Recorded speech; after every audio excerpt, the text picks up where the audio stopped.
Live, and we're live. All right. Morning thoughts, morning thoughts, morning thoughts.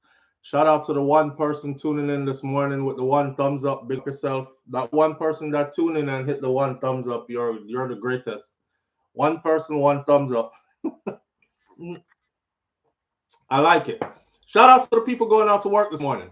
Shout out to the people coming in from work this morning. Extra special big up shout out to the people who work multiple jobs. I have the utmost respect for you. Shout out to my entrepreneurs. How my cheek looks so shiny. Shout out to my entrepreneurs, my stay-at-home moms and pops, my retirees. Shout out to the drivers. Shout out to the Uber driver, Lyft driver, truck driver, taxi driver, food delivery drivers, round town and long distance truck drivers. Shout out to the crossing guards and the school teachers. Shout out to law enforcement personnel, medical field personnel, military personnel, payroll attendees. Today is Friday. Shout out to whatever it is your job description is. Shout out to you. Shout out to the chefs in kitchens, secretaries in offices, strippers on poles. Shout out to, long as you up and out to get it and you're not raping, pillaging, plundering anybody for it, shout out to you. Here we are on this beautiful morning. Hold on. Extra special shout out to the people who wish good for others as much as you wish good for yourself. If you're not that type of person, you should start practicing being that type of person. That's a good person to be. And if you are that type of person, then you're a good person. Here we are on this beautiful Friday morning. Today is the 13th of June, 2025, and we're happy to be here. And on mornings like these, we say, it's the freaking weekend, baby! Clap it up, clap it up, clap it up, clap it up. We start out a bit early this morning because we want to end a bit early this morning. So we're going to be here for quite some time, though. All right. And normally our audience don't expect us on this time, but when they wake up, they will start to tune in. Prelis 123 is the first one in. I mean, are you alone there this morning? Prelis 123 in the chat. There are 15 other people watching from the outside, so we have 16 people in here. We have 27 people in here now. We should have 27 thumbs up if they are doing what I asked them to do, which is hit the thumbs up button as you enter the live, right? But again, you know how them stay already. They come for the entertainment, but them know I hit the thumbs up button. Like it I go cripple them finger or broke them pocket or something like that. Anyhow, we got a bunch of stuff to talk about this morning, and we're about to get into our topics, right? Let's see what my list says. I have my glasses over here too, because I don't need reading glasses, but these lights do hurt my eyes reading from these screens. So I have one of these glasses that protects your eyes from the lights. All right. Diddy's trial, we'll pick up where we left off yesterday. They're trying to remove a juror from that trial. We now know that to be a black middle-aged man. This is not the first time that they have tried to remove a black juror from Diddy's trial. Plus, big surprise, Diddy gets celebrity support. Kanye West showed up to the courthouse. One bag of fiasco. Rick Ross is on his way, allegedly. One bag of fiasco, all these things. All right, I see my chat people coming in. Shout out to you. Some more testimony from Jane. And, we're going to get into that part. Florida governor. I don't know if y'all are paying attention to what's happening in America, but if you are living in America, you probably should pay attention. If you have family members, friends, and relatives, you should pay attention. I said it a couple weeks ago that it's building. It's building momentum. First, it was just a few people out in the streets, and now it's getting to be a lot more people out in the streets at these protests. Hands off. They are protesting against ICE, and it's building. There's also animosity building. This is a multi-layered thing we have to talk about. There's also animosity building between or from the Hispanic community towards blacks. Got to talk about that. Because, there are a lot of black people out here saying, hey, I'm minding my business. I'm not going out there to protest with y'all. And then there are countless Hispanics now, Latinos, Latinas, Hispanics, whatever they want to call themselves, that are making lots of videos on social media speaking directly to black people who are refusing to come out and protest with them. So we're going to address some of that this morning. But there is a message here from Florida, and ironically, this message comes from my part of Florida where I'm at. Florida is huge. Don't know if you know it. I've heard Jamaicans before say, "Yo, SouFlo." Like sometimes them link me and say, "Yo, SouFlo, me in your part of town," and I'm saying, "Your part of town, where?" Right? Yeah, man, me I like to meet you and them thing that hopefully we bump into each other. And I say, "Where? What part of town you in?" And they say something like Volusia County or they're in Dade something, and I'm like, you are like 4 hours away from me, 3 hours away. Florida is huge. So it's ironic that this warning is coming from my county where I live, right? It's a warning that you're going to want to hear directly from the horse's mouth. It goes along the lines of also the Florida governor, Ron DeSantis, has given the people of Florida the right, the green light, so to speak, to hit people with their vehicles. The protests are spreading. They said that they should be coming this way too. Don't worry, Florida, your streets will be crowded too soon. They're in Chicago. They started out in LA, then it's in New York, then it's here, then it's there.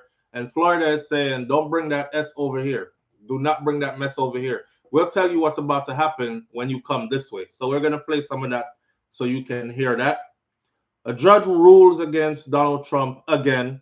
And let me see what else is going on.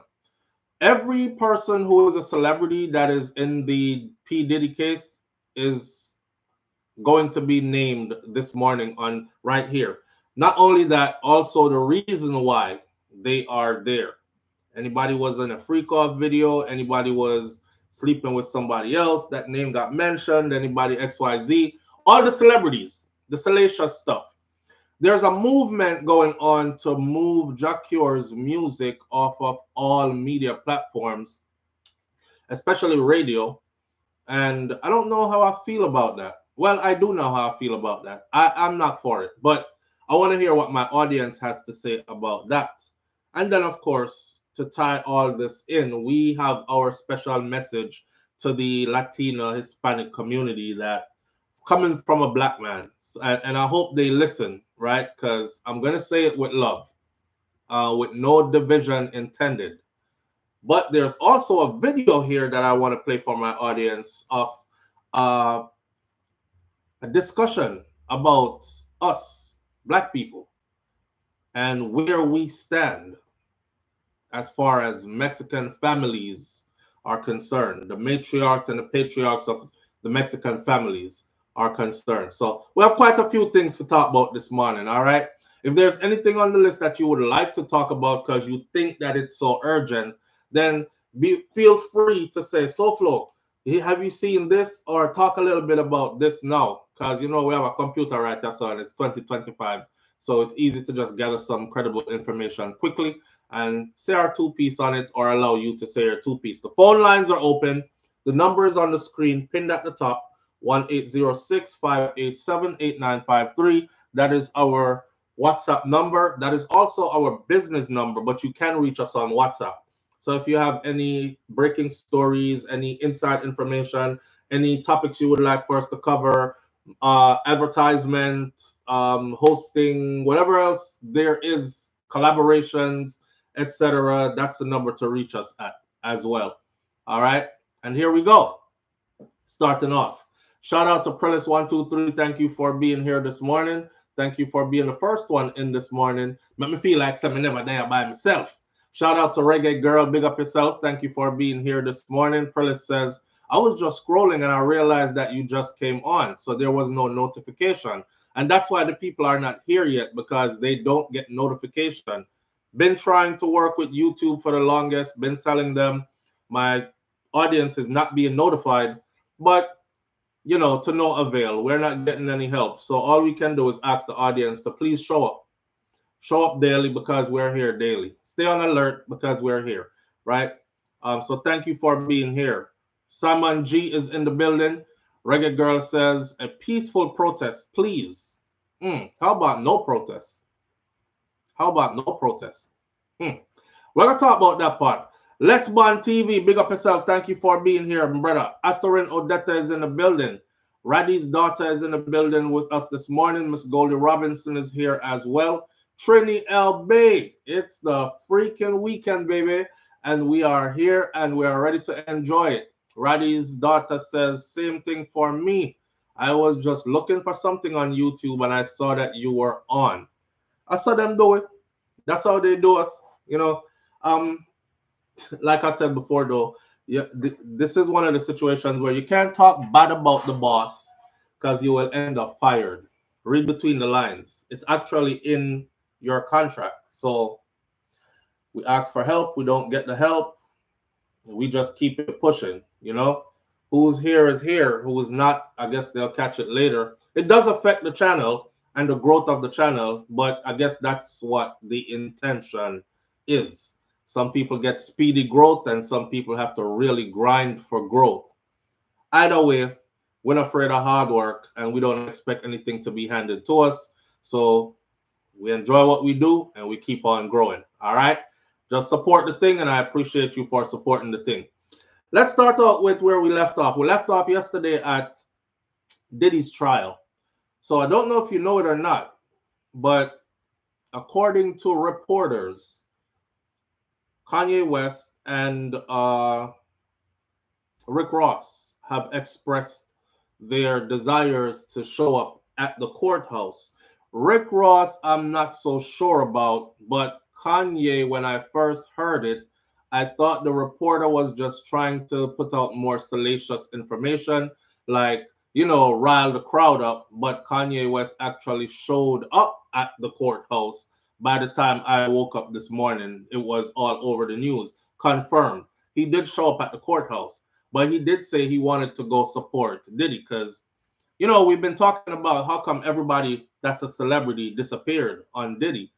All these people that attended. Have you ever seen one of Diddy's all-white parties? I understand that the all-white parties are not freak-offs, but have you ever seen one of his all-white parties? All of the who's of who's are there, and I'm talking about everybody. It's not a black man that throw black people party.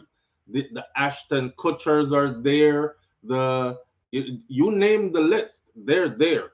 If you're an A-lister in Hollywood, if you popping in the music industry, you are at Diddy's parties, and these people used to seek out to be there. So it was kind of weird that now that he's on trial, nobody is showing up.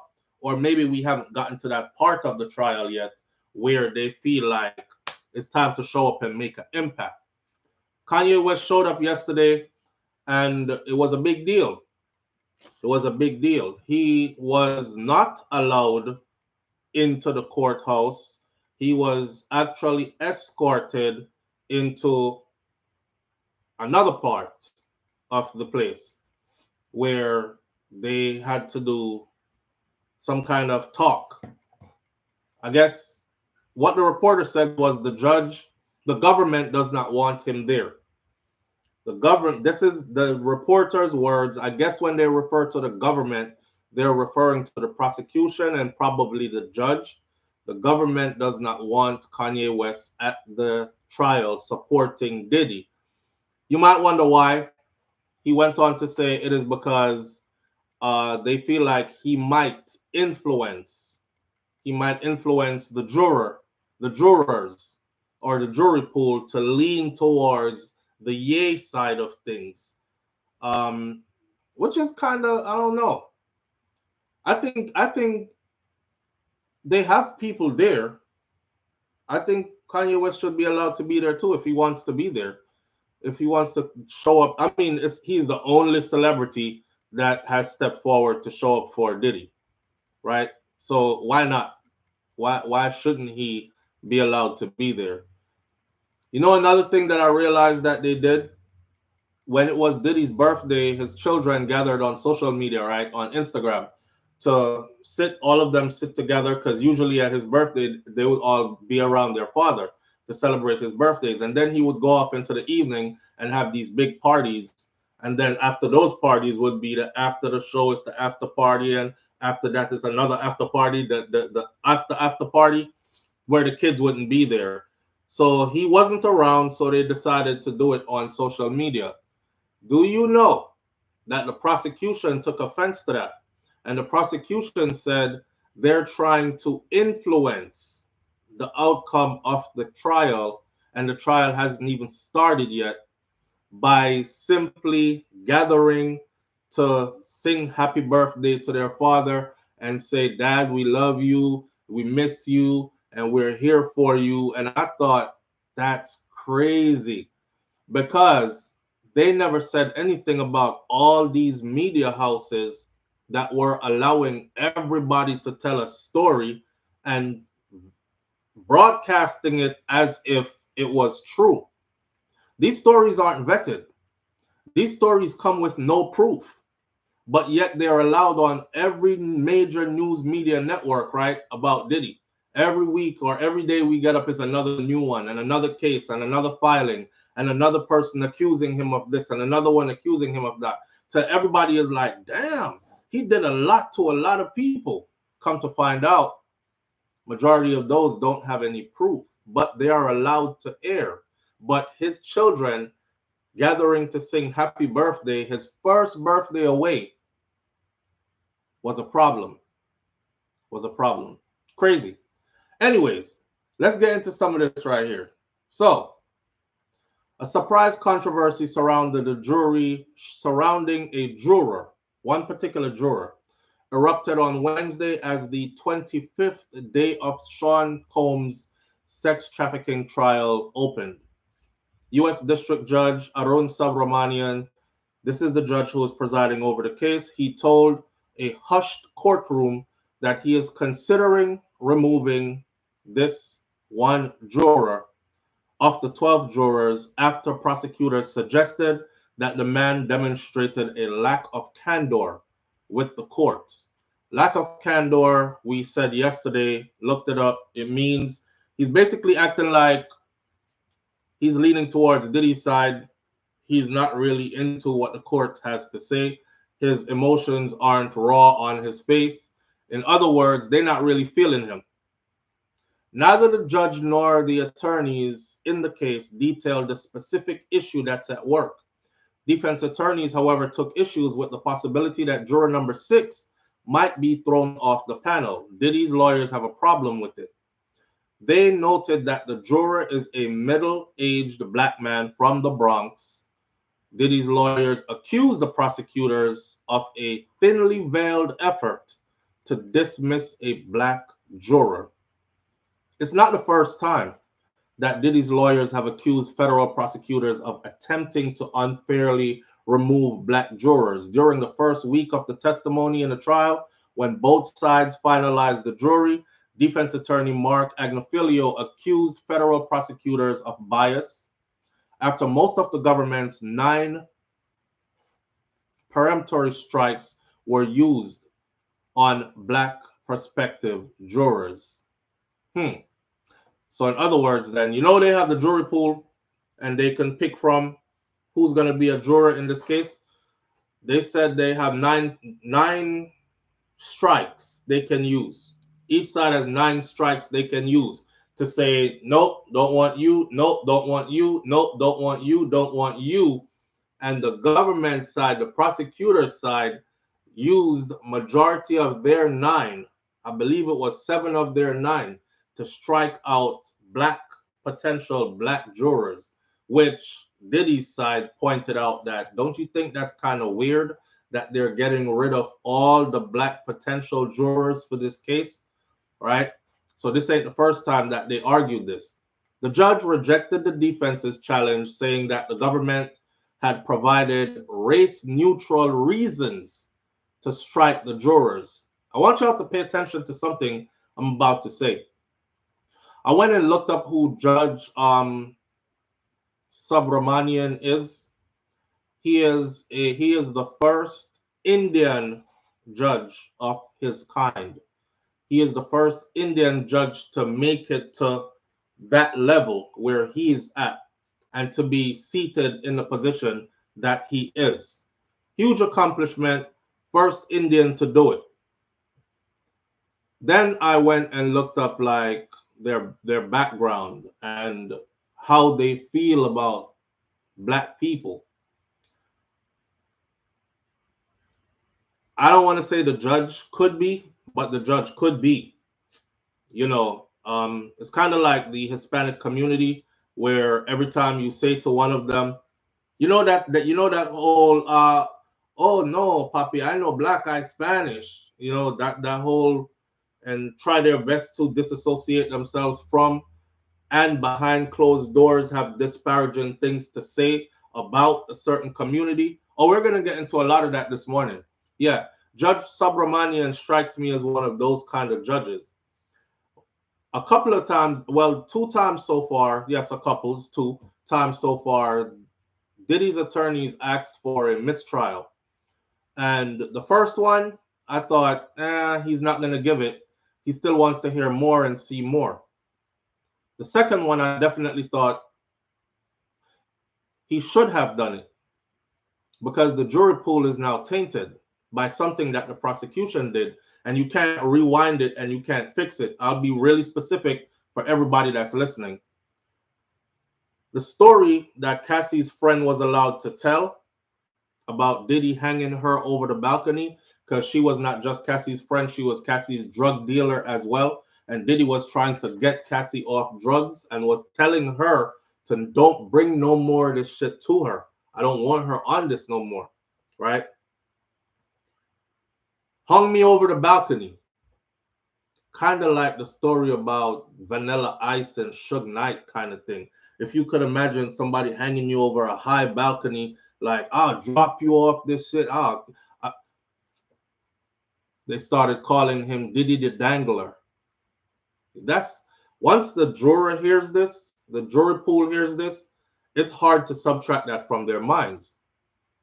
So Diddy's attorneys, who of course shares information with, because your constitutional right to know what evidence is going to be used against you in court. So behind scenes, this is how lawyer and defense talk, prosecution and defense talk. Hey man, look, your client better take this plea deal. We have some damning evidence. Like, for instance, the one where Cassie's friend is saying he hung her over the balcony, and your lawyers will come back with, I'm not taking that plea deal. That hung over the balcony stuff is BS. It never happened. Well, good luck telling the jury that it never happened. Oh no, it's okay. We have proof it never happened. So they had that conversation behind the scenes already. They showed them the proof already that it never happened. Diddy was somewhere else. They have video footage of him being somewhere else on another coast. He was East Coast. They were out west. They showed he was at a particular event. He was at a particular hotel.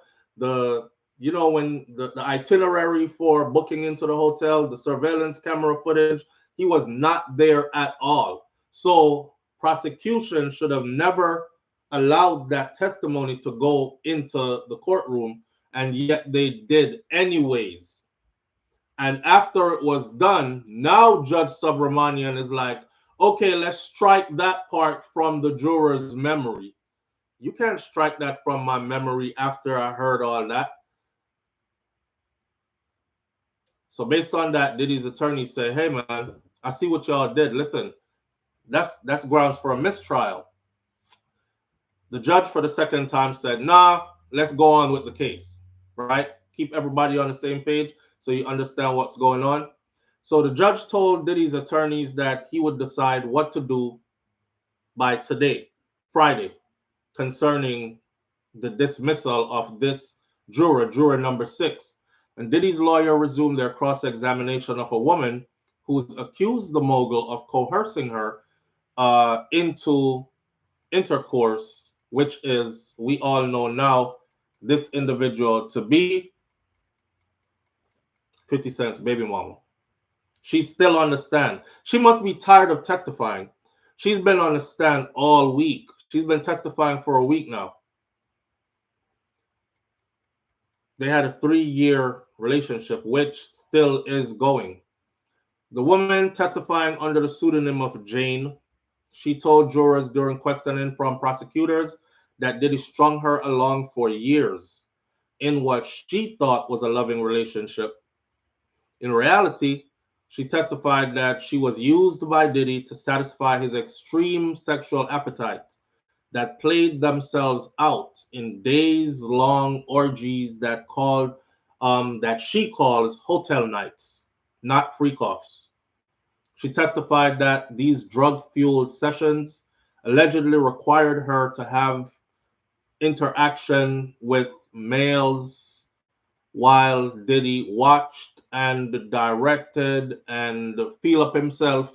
I don't want to say the M word, feel up himself to scenes that he orchestrated, like making his fantasies come alive. I want to see y'all do this. I want you to turn that way and do that while he in the corner, wrestling with his salami kind of thing. Jane told the jury that Diddy threatened to stop paying her rent or to release some of these videos of her if she refused to participate.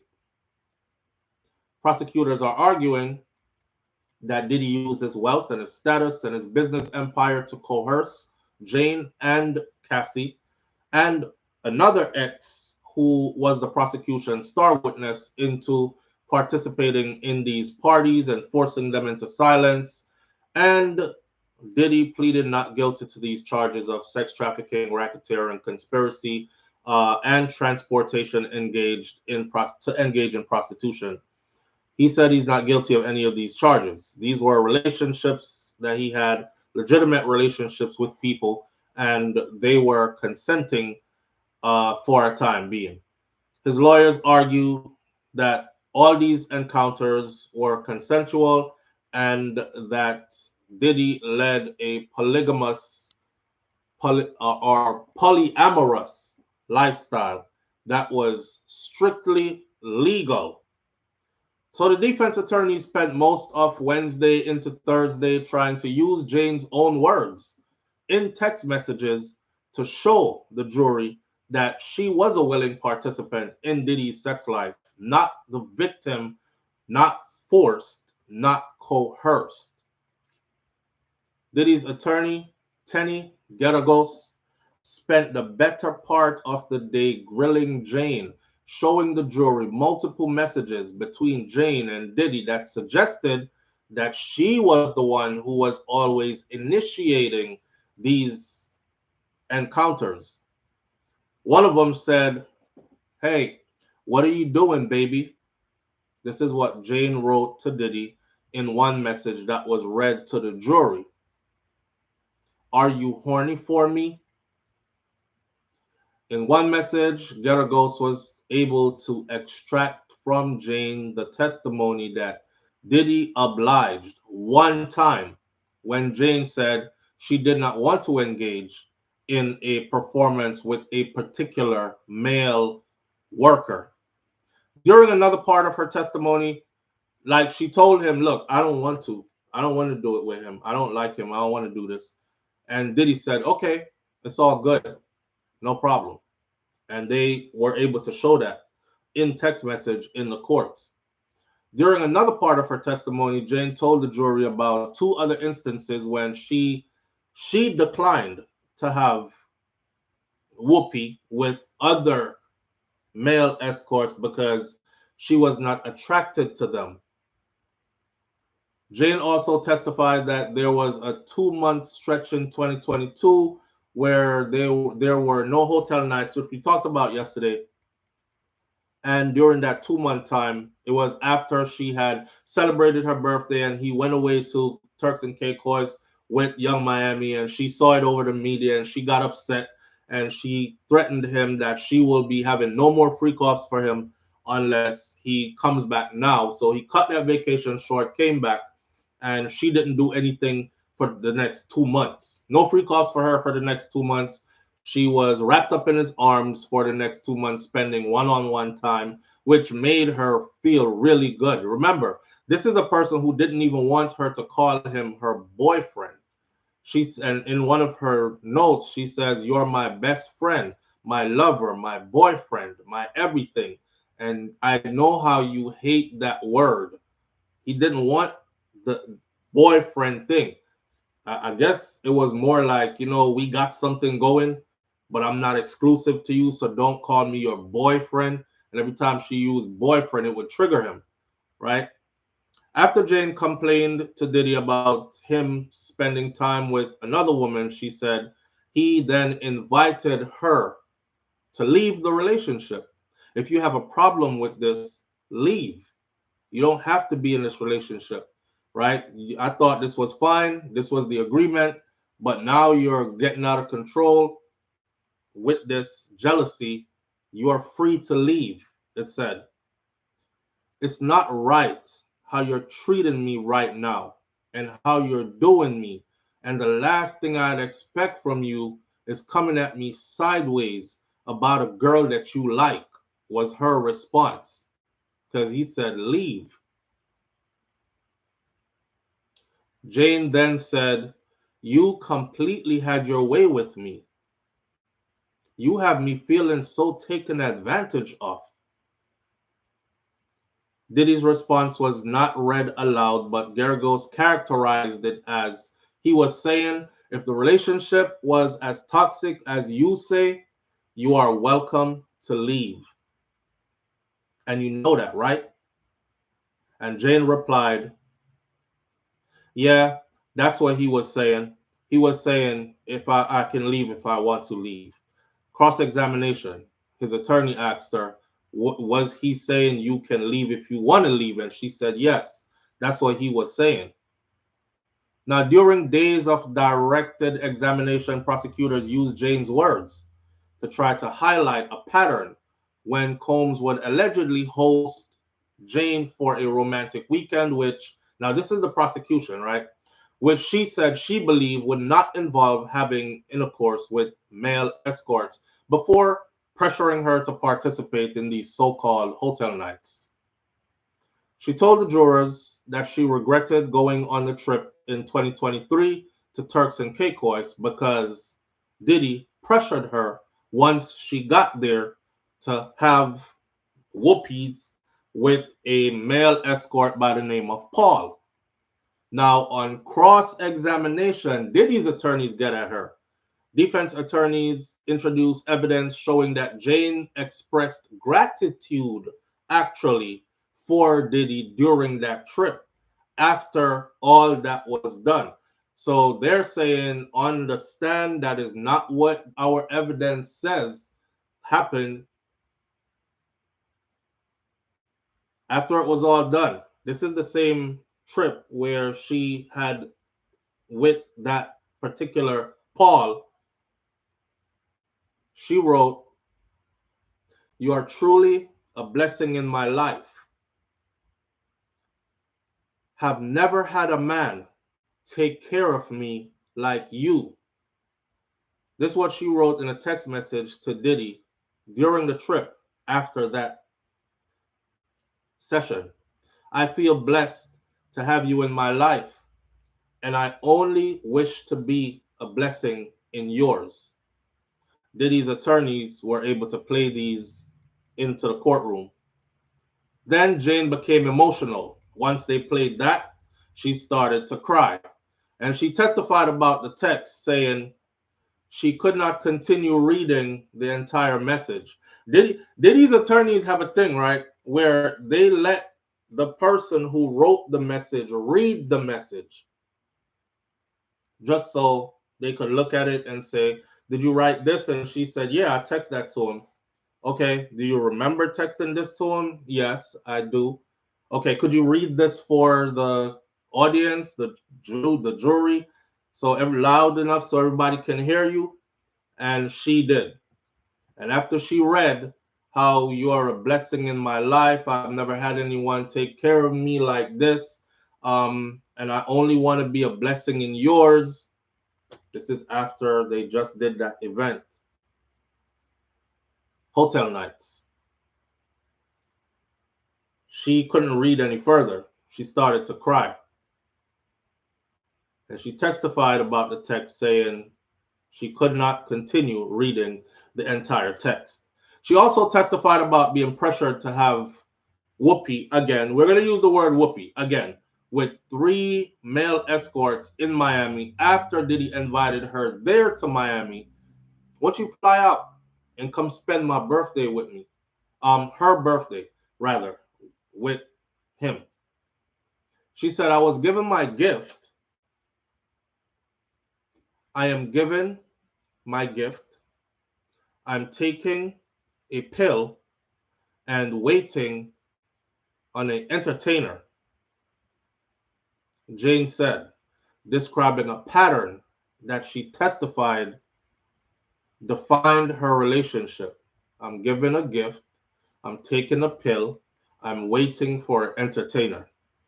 Diddy's attorneys, though, seized on a text message Jane sent to Diddy on her way home after that particular event. Again, her count then, is this your text message? Do you recall writing this? She said yes. Okay, do you mind reading this? This was after your birthday evening was over, right? After the hotel night, after the encounter with those 3 guys. This is the time when Diddy became the 4th guy. I don't know who does that, but that kind of threw me off. But anyways, different strokes for different folks, right? Okay, she admit that she wrote that. Read this for the audience. It goes. She said, you tell me you love and appreciate every detail, right? Just wanted to say I love and I appreciated every detail you put together for my birthday. This was after 3 guys and Diddy made 4. On her way home, leaving his company, she texts, just wanted to say I love and appreciated every detail you put together for my birthday. Diddy's attorney asked her again, so you told him you love and appreciated every detail, right? She replied that she was not talking about the prostitutes. She was just talking about the time that she got to spend with him. The attorney said, yeah, but you said every detail.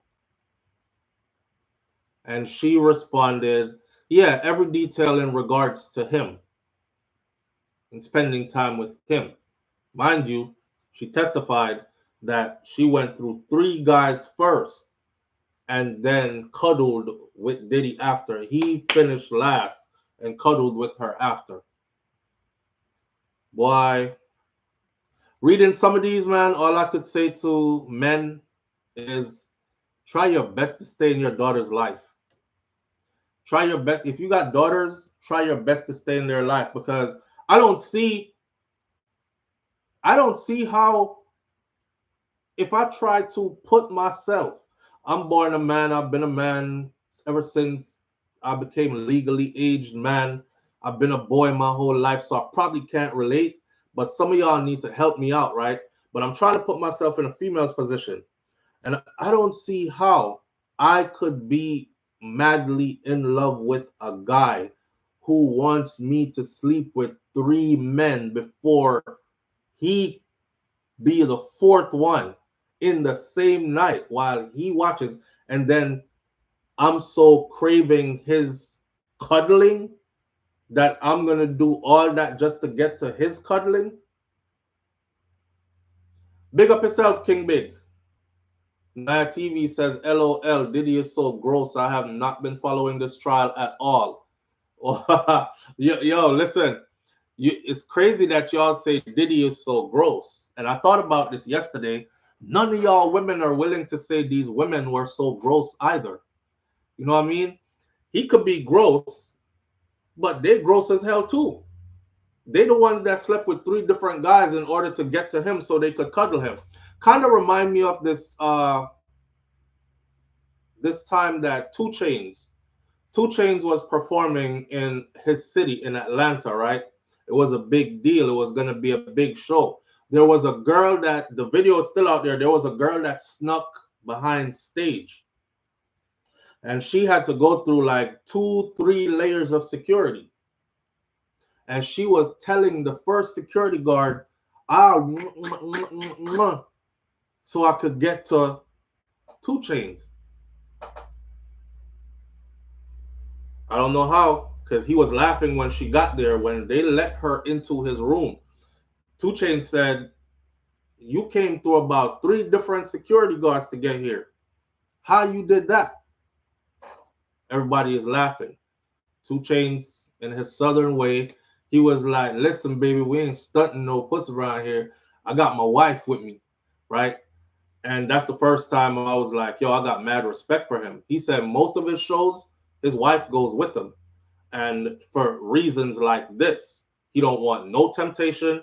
His goal is to give the fans a good concert and to go to hell home to his family. He don't want to be caught up in none of that stuff. Nobody calling his name, trying to sue him, talking about he took it, all that other stuff. And I said, yo, 2 Chainz really on some different stuff. Then recently, I think it was like 4 or 5 days ago, he did an article, a big article spread about why he is a one burner, why he sticks to his wife, and why he tries to have her at most of his events. He was like, these women will, you do A to Z on the list, everything for each one of his security guards just to get to him. And he asked her, right? He said, so after you done been with all of them, what use would I have for you? And she was just standing there. And I mean, this was a pretty girl, man. She was pretty. She looked about like probably between 19 and 22, them kind of age group. You know what I mean? She young and ditzy, super pretty. Came out to do the do. Made up her mind tonight that she gonna suck 2 Chainz off at his concert. And she don't care who she got to go through to get it. She'll suck them off too till she get to him. Well, they were laughing because they were like, she probably did a whole lot of sucking just to get here, but I ain't stunting that. That's not what we on tonight. Listen, it's money. We dealing with money. My wife right here, and I keep her here just for reasons like this. And then he told the security guard, he said, hey, man, get her out of my room. Get her out of my room. I appreciate you, shorty. I appreciate you coming, but we don't get down like that. And I was like, damn. So these, while y'all calling Diddy sleazy and nasty and all this, think about what these women did. You know, in the same testimony, right? In the same testimony, as she is saying the trips to Turks and Caicos, Diddy's attorneys asked her to retell the story again and asked her about fine details in the story. So it was her birthday weekend. She texts him, hey, daddy, can I get $15,000 for my birthday? 15,000 for what? I just want to buy a nice dress and go out to dinner to eat. What ended up happening was that was revealed in court. Not only did he give her the $15,000, he paid for the dinner. So she didn't have to use the $15,000 to pay for dinner or anything, right? And then her trip to Turks and Caicos, he gave her a $100,000 spending limit. 100K. She didn't just go to Turks and Caicos. He gave her $100,000. This is why she was testifying earlier and saying, because I guess she's seeing in the media like people making fun of her saying, you did all that for $10,000 a month. You could have went and got a job, right? So she actually said, I don't only get $10,000 a month. My $10,000 a month is strictly spending money, pocket money for me. All my bills are paid by him. The house is paid for. All the bills to the place is paid for. It's a luxury place. He spent a whole lot of money on it, right? So I feel pressured to do the things that he asked me to do. Ain't nobody tell your grown ass to put yourself in that position. Nobody told your grown ass to have a man put you in a luxury place where he's probably paying thousands and thousands of dollars a month, plus giving you a $10,000 a month stipend just to go spend, and then in between hitting you with 20,000 here, 50,000 there, 100,000 here. Did y'all hear Shine testify? Shine said he was mad as hell because he in a time when he was trying to get his money out of Diddy, he watched Diddy and Cassie get in a big ass fight. I think they were in London or Paris. And she punched him up and all that. He beat her ass. And after he beat her ass to say sorry, he spent $1 million cash on her. This is why I be telling y'all, regular women who are visiting this case with their emotions, you ain't never had no man spend no $1 million cash on you on one shopping spree. You ain't never had nobody give you $100,000 and fly you out to Turks and Caicos. You ain't never had nobody give you $15,000 because it's your birthday and still paid for everything. So you got to understand what these women were up against, what they were doing, what they were trying to maintain. You see her message in court that the lawyer made her read out, right? Besides all the, I appreciate you so much. No man has ever taken care of me like this before.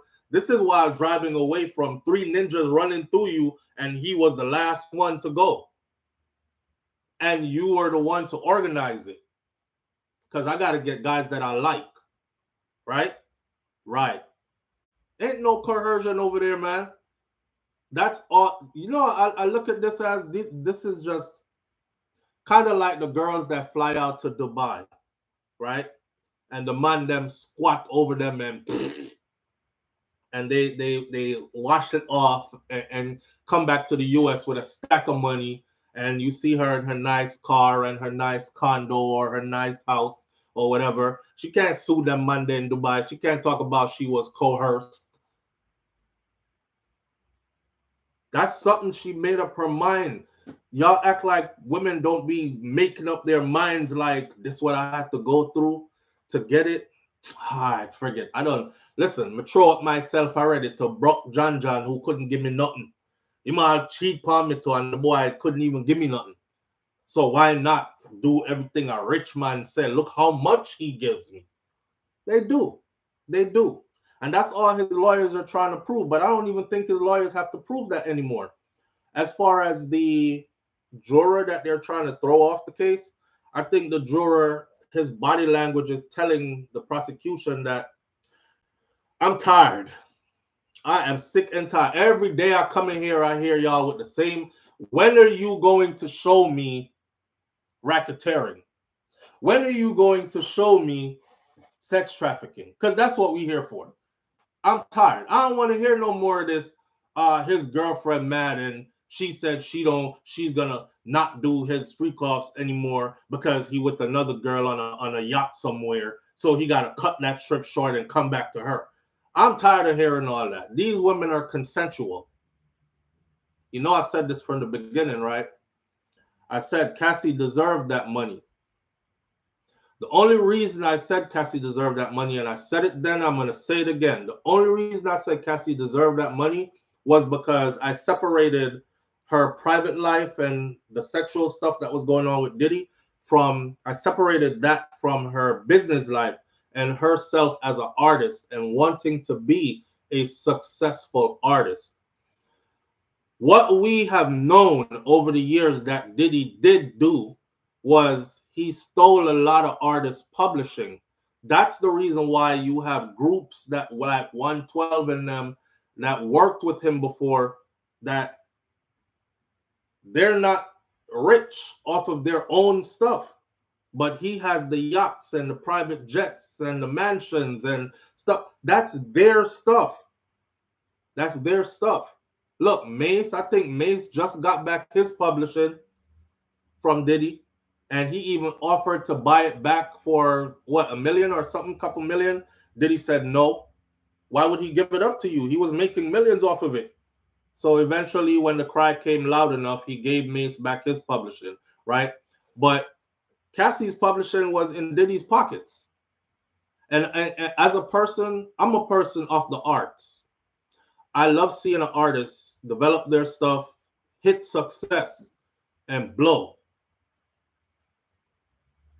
Cassie wasn't the greatest of them all, but she was definitely somebody who was marketable. She was definitely somebody who could have stood the test of time. Now, mind you, from all the accounts of everybody else that was around Diddy, even the assistant who came to testify on behalf of the prosecution but ended up making Diddy look good, she said once Diddy fully came out with Cassie as his woman, Cassie didn't want to do music anymore. She started strutting her stuff around. Go back and read the testimonies. She started strutting her stuff around like she expected us to bow down to her because she's the first lady now. So she didn't want to do music. She didn't want to get in the studio anymore and write and sing and spend all night in the studio or all day in these studio sessions. She wanted to party, get high, enjoy being a kept woman. He stole her publishing, give her money. That's the only part. Anything other than that, she didn't deserve nothing else because all along she knew what she was doing.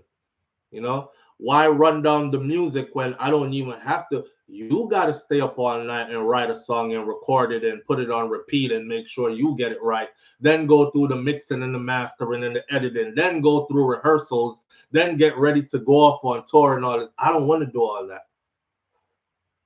Sean got me. He pays for everything.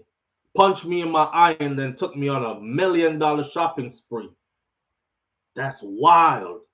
That's not somebody who you are sex trafficking. Pimps out here don't break their bank on a hoe who he's sex trafficking. He beat her ass and send her back to the strip. Go get my money.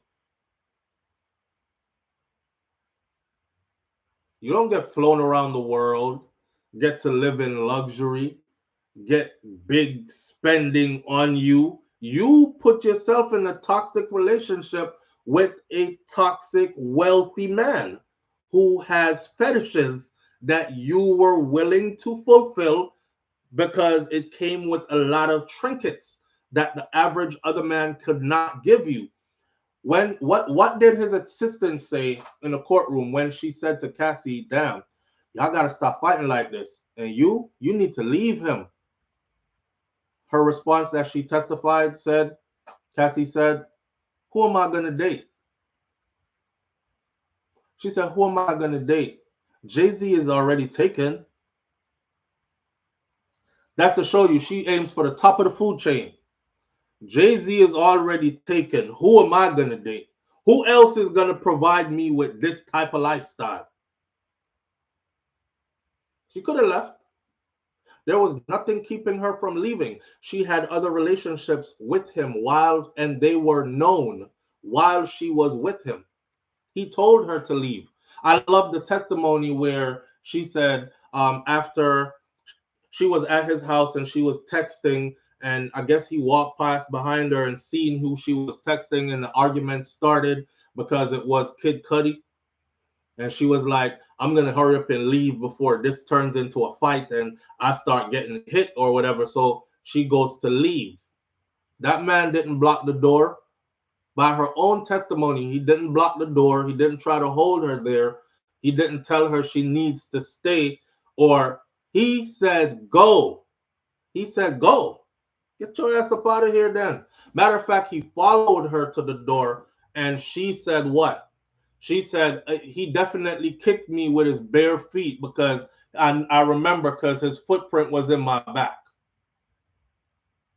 You follow her to the door, open the door for her, and gave her a foot in her back. That's not somebody that was trying to hold you hostage. So why you didn't take that foot in your back as a motivator and start doing one of these and never come back? And then she testified that after going over to Kid Cudi, she was chilling with him for a couple of hours, and then she went back over to Diddy, the man that just kicked her in her back, and said, bye, bitch. The lawyer asked her, why did you go back? You heard her answer? She said, I went back hoping we could talk and work things out. And did you have intercourse with him that night? Yes, we did. Oh, wow. Oh wow. Poor Kid Cudi over there. You what? You what? So that night when you left me, that night when you ran to me, first of all, because Kid Cudi's testimony said he picked her up because she called him and she was like, "Come get me." You know, he found out about us. I don't want him to start beating on me or doing anything.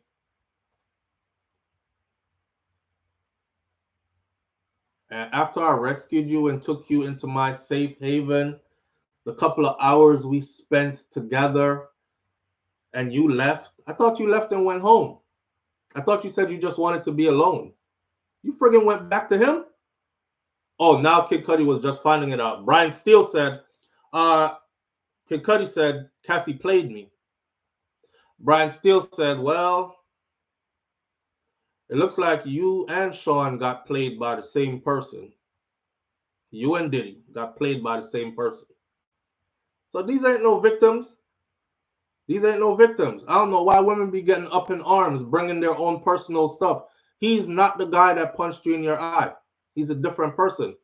This is not your personal situation with your mishaps in your past relationships. This is, and I know a lot of you want some retribution for the men who did anything to you from before. And every time you see one sink, it's like a victory. But you gotta go get whoever you were involved with, because this wasn't yours. Live on the air with SouFLo. Good morning. Boy, SouFLo. Good morning. Morning, family. What going? Oh, everything is going good. And I'm listening to your Diddy analysis. And trust me, as a woman, I'm going to stand 110% with you. Those women wanted that life. I've been saying it. I'm following the testimony straight out. I'm literally reading them off the screen right here. I listen to you every single morning, breaking down the testimonies, because I don't have time to read it, so I depend on you to put it out there. Right. And I've been telling my classmates, you know, we have a conversation last week, and I'm saying, these women, if it was a poor guy, they wouldn't have been there. They would never have a chance in the world to get close to these women. Right. You understand? Right. And they wanted this. They have every chance, listening to everything that is going on. They have every chance in the world to come out of this relationship. Every chance in the world. This is the man's lifestyle. Mm-hmm. This is the man's life. This is how he lived. Yep. This is a lifestyle for him. Yep. They inserted themselves in the man's life. Absolutely. And then now they want to come and break down the man and tell all kind of lies. They wanted it. They wanted it. And now they're looking for a payday. It because of money, because of fame. You know, and this is the world that we're living in these days. These young females, they don't have no respect for themselves. They don't have no morals. They don't have nothing. It's all about the money, the lifestyle, and the fame, and who can wear the Louis this, the Louis that, the Gucci this, and live this kind of lifestyle. Yeah. And when it is not going their way, the American law allow them to do this to our black brothers. You get what I'm saying? Yeah. These females inserted themselves in the man lifestyle. This is his right to live the way how he wants to live. You're going in his life and you don't appreciate how he lives. Go. Yeah. He didn't put no gun. All this time I'm listening to hear somebody say, he put a gun to my head. Oh, he locked me in the room. I don't hear none of that. Exactly. You know, you know what?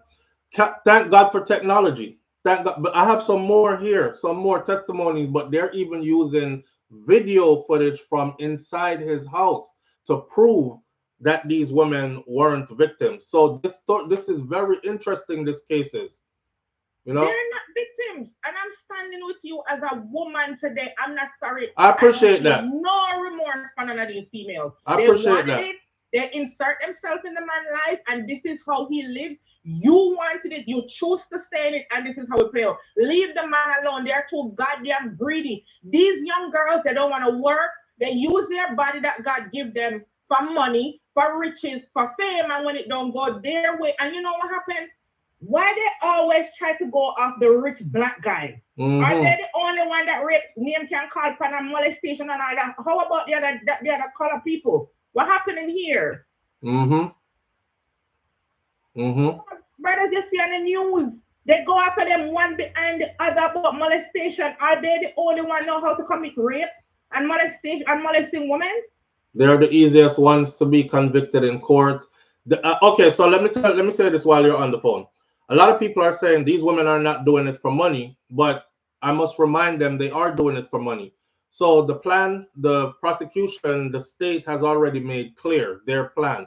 If Diddy is convicted, right, of sex trafficking and racketeering, their plan is to seize, in their own words, everything he owns, both personal and business wise. That would include all his mansions, that would include all his yachts, that would include his private jet, everything. And they are planning to liquidate those assets, divide it up, and share it out to those who are perceived to be victims throughout this trial. So if you think that they're just doing this just to say this, they have a payday coming. So they're doing this for more money. But so far, if you look at it, right, in this country, they don't want no rich black man in this country, and they're finding every way to get rid of them. Have a good day. All right, my friend. All right. And there's a difference between having some money and being rich. And there's a difference between rich and wealthy. You know what I mean? Diddy is wealthy, and they want to strip him of that wealth.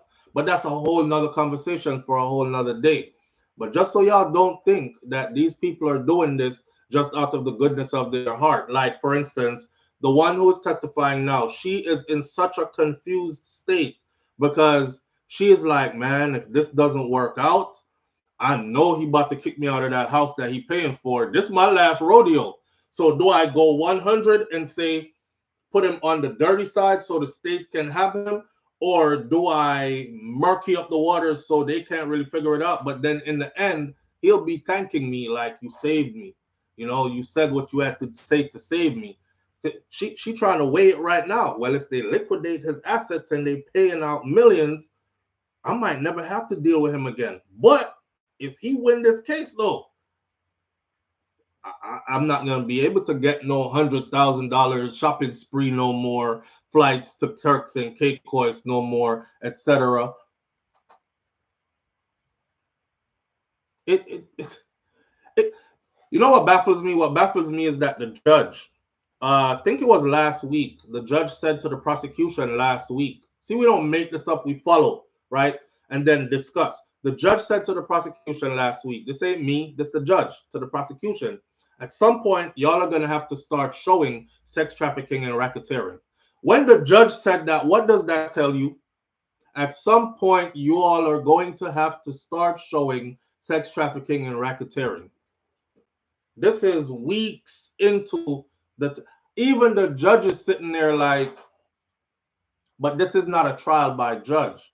Unless the judge supersedes everything and dismisses the trial and call a mistrial or something.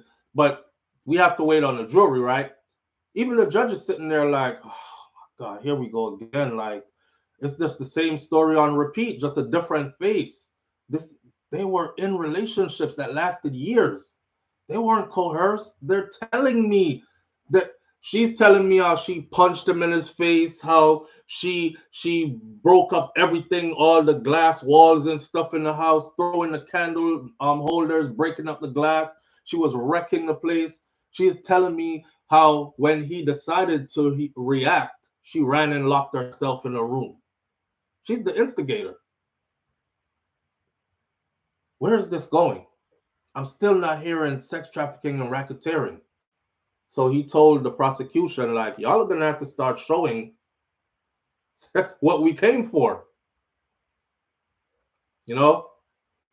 Naya TV Live said, I was watching Queens Flip outside of the courtroom because his mom, I think, is a journalist or something, just a bunch of mess. But I didn't know the details of his case. Reggae Girl says, I share the same sentiment, lady. Leave the Ross man alone. You know what the funny thing is, though? We sit here and we've been saying this for years without Diddy's case, right, involved. And it's crazy how, like, women's energy change. Y'all will sit here with me and repeat the same thing. If you don't want nothing from the man, don't take nothing from the man. If you don't want Don't take a man things. Haven't we always said that? We teach this to our girls. We teach this to our sisters. We don't take a man things if you don't want nothing with him, right? Right.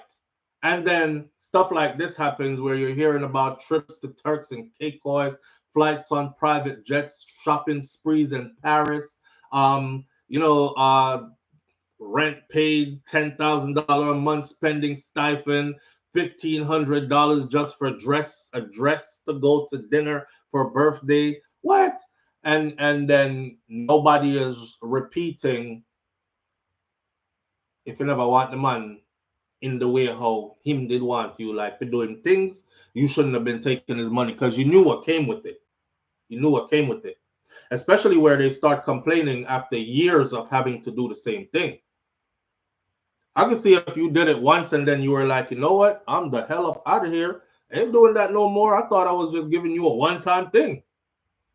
It's like a husband asks him wife for a threesome and then all of a sudden the man want a threesome every weekend. And then all of a sudden him starts to the person who want to have the threesome with without you, the wife. And then all of a sudden now you're like, damn, I hate that I opened those kind of worms. I was just trying to give you, cater to you because you my husband, whatever. Certain kind of worms you just don't open. You just don't open. And years down the road is when you having regrets. You could have left all along. So there's another part to this, right? And the other part is all the names, the celebrity names that have been called in it. Nice says, don't line yourself up with things if you don't want what comes with that package. I never did. And I've never did. And I remember years ago, Black Rob had came down and did a concert, and he saw me, got his bodyguard, came to me, and I thought I was gonna hang out with him. I smoked his weed and left, and he was mad. Now you lucky you smoked. You lucky what you smoked that day was good, because Black Rob was on that angel dust / crack / all that. So you lucky you didn't get one of them wet ones. I know somebody that live in Atlanta, Georgia, that threesome thing you just described, and I know somebody that did exactly that, and it was crazy, and she told me all about it. Oh, we had a story years ago. I think if I look up, not think, I know. If I look up SouFLoTV old video of the threesome that went wrong. Remember the story for some of you who've been here long enough? The husband that kept pressuring his wife for years to do it, and then she said she finally did, but the only reason she did was because he got her pissy drunk and they had a friend over and XYZ led to whatever. And oh boy, what he wanted, he couldn't even perform for what he wanted. It was too much for him. The work did too much for him. So what ended up happening was them two enjoyed themselves, right? And she was all into it. And she said, SouFlo, I was never into girls like that. Me never even had a thought of, but now that experience that happened, so it ended up where they even started to see each other without him. And then when he found out, all hell broke loose. So you lost your wife to a woman because you did it. I introduced her to some things where she never even did want to be introduced to. And she I tell you, no, from when? That's not up my alley. I don't want to do nothing like that. First of all, it goes back to this here with Cassie and this Jane girl and all of them. No man don't love you. If he willing to share you like that, he don't love you. I don't give a damn what kind of wild fantasy he has. Listen to my words as a man. He will never, ever, ever, ever look at you the same again. Ever. After you do it for him, You think he gonna stay there and be like, oh yeah, she my real down because she did it for me? Nah. His mind is gonna start playing tricks on him. She do that shit all the time without me anyways. Don't do it. Simply don't do it. That stuff ends marriages. And then for some people, it make the marriage go. Like, what's her name? The actress, Monique. Monique said She was the one that introduced that to her relationship. May I say, our man must have really, really did want she. And she said, yeah, so now none of us don't have to be hiding and doing, because, you know, we travel a lot. I'm away a lot on location, shooting, touring, this, that, and the other. Y'all might see something I like and I want it. What am I supposed to do? Like, do it, and then I got to hide it, and my conscience won't let me hide it, when I could just let my man know, like, I did it. You know what I mean? I seen something I like and it went down. Or we don't have any expectations of each other having to tell each other what we did, because our thing is open. That worked for some people. That worked for some people. However those people may be. That couldn't work for me. That couldn't work for me. I wouldn't want to do that at all. Yeah. That's not my idea of a relationship. You could do that. You could do that single even better. You understand what I'm saying? Why add a complication of a relationship? You could literally do that single even better if that's what you want to do. See something, want it, go for it, get it. You single is the best way. It's the best way. A relationship is just going to complicate that if that's how you want to live. But hey, people like to live complicated, I guess, man. I guess. So, a surprise controversy surrounding a juror that erupted Wednesday as the 25th day of the Combs testimony reopened. U.S. District Judge hushed the courtroom and said all this stuff that he said. Let's get off of that one. Let's go to the celebrity list. Here is all the celebrities who've been called into this trial so far. We have other things to talk about, you know, and we're going to get to them. So every celebrity that's been mentioned throughout this trial, Kanye West, Michael B. Jordan, you're about to find out why they were mentioned and who is into what. So as this trial continues, when potential jurors were questioned, let's get to juror selection happened, blah, blah, blah. They're into the courts. They are now weeks into testimony. Mark Agnifilio, which is Diddy's attorney, said in a statement that Diddy is not a perfect person. He is imperfect, but he is not a criminal.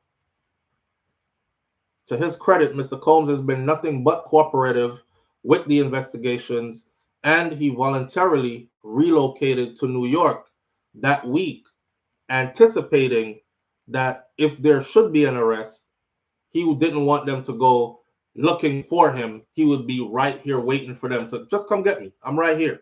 So he wasn't somebody who was going to run or anything like that.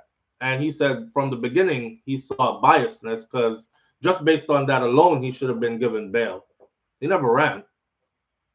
Matter of fact, he got closer to you just so you wouldn't have to tell him, where you at? I'm in Miami. Well, we need to get you to New York, sir. Or send somebody to come arrest him in New York, transport him in Miami, transport him to New York. All right. Here are the names. So Michael B. Jordan is one of them that was called in this fiasco. Michael B. Jordan. The actor, Michael B. Jordan, he previously dated Cassie as well. Now, he dated Cassie while Cassie was with Diddy. When Cassie sued Diddy in November of 2023, her relationship with Michael B. Jordan was referenced in that lawsuit. Diddy and Cassie settled that lawsuit out of court, and Diddy denies all the allegations just the same. Jordan's name was mentioned on May 15th during Cassie's testimony also. She said that she began dating Michael B. Jordan in 2015 after discovering that Diddy was spending time with another woman, somebody who he was with before. And this is while she was filming a movie in South Africa. They also had the stylist / assistant guy who testified in the trial that he was like, I was the one that put them together, and he fine, she fine, so why not him, right? So he said he was the one that put Cassie up on him. Me and her was sitting there. We were talking about her relationship with Diddy, and You know what I'm saying? It wasn't going good. And I had a link to Michael B. Jordan. We were in South Africa shooting a movie. He fine, she fine. So I put them together. As a result, Cassie said she halted communication with Diddy and she moved on with Michael B. Jordan once she found out Diddy was seeing another woman on the side. She halted communication with Diddy that quickly. And oh, you know what? You have another woman on the side, we done. But never tell Diddy said them done. She with Jordan now, Michael B. Jordan. All right. She also told the jury that one of Diddy's staff members informed her that the Diddy knew about her relationship with Michael B. Jordan. And that relationship did not last, she said. After dating Michael B. Jordan, the next person in line, she ended up marrying Alex Fine in 2019. Harvey Pierre is the next name that was called in here. Harvey Pierre is a record executive who had worked with Diddy's label Bad Boy Entertainment. And in her testimony on May 19th, Richard claimed that Harvey Pierre was one of several of Diddy employees who witnessed him abusing Cassie during their relationship, but did nothing about it and said nothing about it. Mike Myers is mentioned in the Diddy trial. You know, Austin Powers, Mike Myers. When Mike Myers was mentioned during jury selection, USA Today noted that there is a reference to Diddy in one of the comedian's Austin Powers movies. On May 29th, however, the jury and the public learned that he was brought up because Diddy's former assistant, Maya, previously worked for Mike Myers.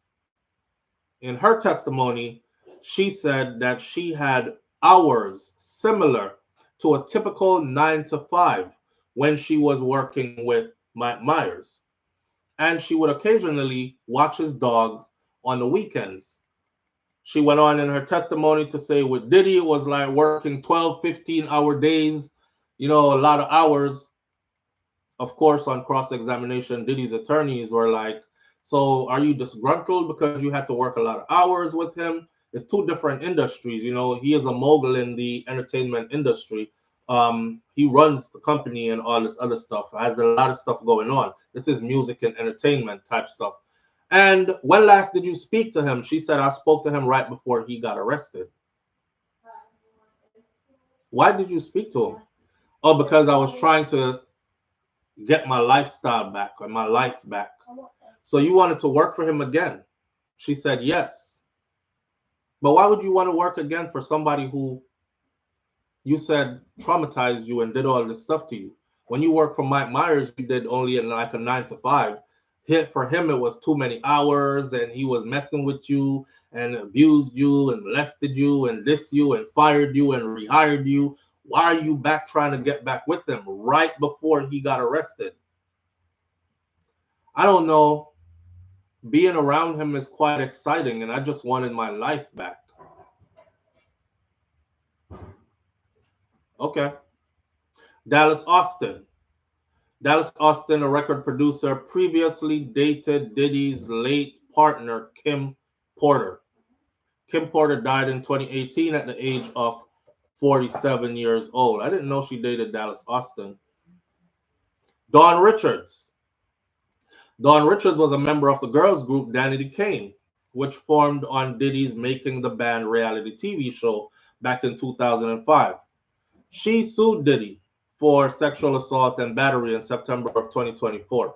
Shortly before his arrest, Diddy denied her allegations in a statement through his lawyers. Erica Wolf, who said, Mr. Combs is shocked and is also disappointed by this particular lawsuit because just recently, Dawn was with him. She is on his latest project, and they did shows together recently, and they were in good spirits and good standing around each other. So this is out the blue. In an attempt to rewrite history, Dawn Richards has now manufactured a series of false claims, all in the hopes of trying to get a payday, conveniently timed coincidentally with her new album release and her press tour. Richards' case is still ongoing.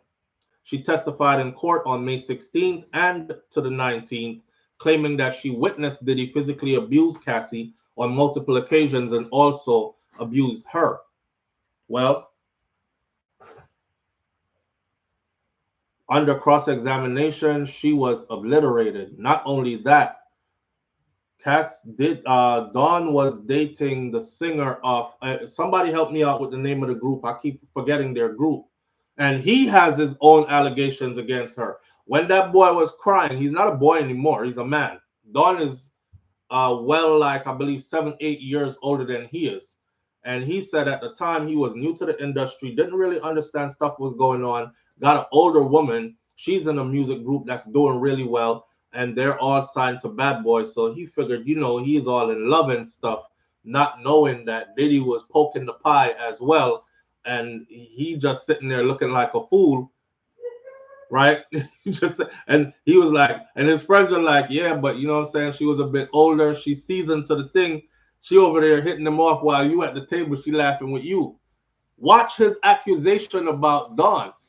He said, I don't know how she found the courage to go in court and testify against him and try to act like she is somebody good. She slipped drugs into my drink when I first got into the industry, and we were at Diddy's house. I woke up in the bed naked and tied up. And then he started to cry. And I'm thinking there were more details that he just chose to leave out. But the part where he said Dawn and Diddy were there just laughing their asses off at him. And he was like, he felt like this was some kind of initiation ritual. So, it's crazy how people will believe what Dawn says, but then when he says his side, that, he making that up. He making that up. They all were there, No, not Dawn from En Vogue that was homeless. This is Dawn from Danity Kane. This is Dawn Richards. Michelle Williams. Michelle Williams also, the jurors were asked about the Destiny Child singer, Michelle Williams, right? The juror was asked about her the first day of jury selection. That's the only way her name got into it. She didn't do anything. They just asked because they were asking them, do you know who this person is? Do you know who this person is? If you understand the connection, it's a female. She's an entertainer. She was around Cassie, XYZ. Maybe you have some kind of preconceived notion, which would probably disqualify you as a juror. So they were asking names. So Michelle Williams from Destiny's Child, her name was just randomly thrown in there. Kanye West. Kanye West, a controversial rapper, he released a song with Diddy in March of this year, months after Diddy's arrest. He is the only celebrity so far who has showed up. Like I told y'all this morning, Kanye West showed up yesterday to be at Diddy's trial, but he was not allowed to get access to it. One reporter said the judge is the judge or the government. He said the government does not want him here because they feel like his level of fame and everything, he could influence the jury pool. It's kind of like how Rihanna showed up to ASAP Rocky's trial, right? Right. So Kanye plans to attend Diddy's trial in support of him. Let me see if I could open up where the reporter who was there is giving his report. Let me see. Yo, this this case, man. I'm looking forward to seeing this case thrown out, but I know this is America, and if it hasn't been thrown out by now, I wouldn't be surprised if there is a actual conviction. I wouldn't be surprised because there's definitely a witch hunt going on. So, oh, shout out to Bounty Killer, by the way. Bounty Killer's birthday, it is, we have to pause for a second to big up a real general. So shout out to Bounty Killer. Y'all know I've said it over the years. Even when we were doing like who is the king of dancehall and who is the this and the prince and the that, we always said here on SouFLoTV that Bounty is in a league by himself. And for me to explain this to everybody simply, Bounty Killer is that guy who made stars and millionaires out of a bunch of people. I don't know anybody else who did this and didn't rob up the people them that they made star that they none of them have a robbery story from Killer. None of them. And I was watching the video again yesterday where a Young Vibes Cartel was on the stage, you know. Something, they can't do that. And he was DJing, and then Buju Banton come and drag with the mic from, wrestle with the mic from Cartel and start singing. And Bounty Killer came and stood in between them and grabbed the mic back from Buju.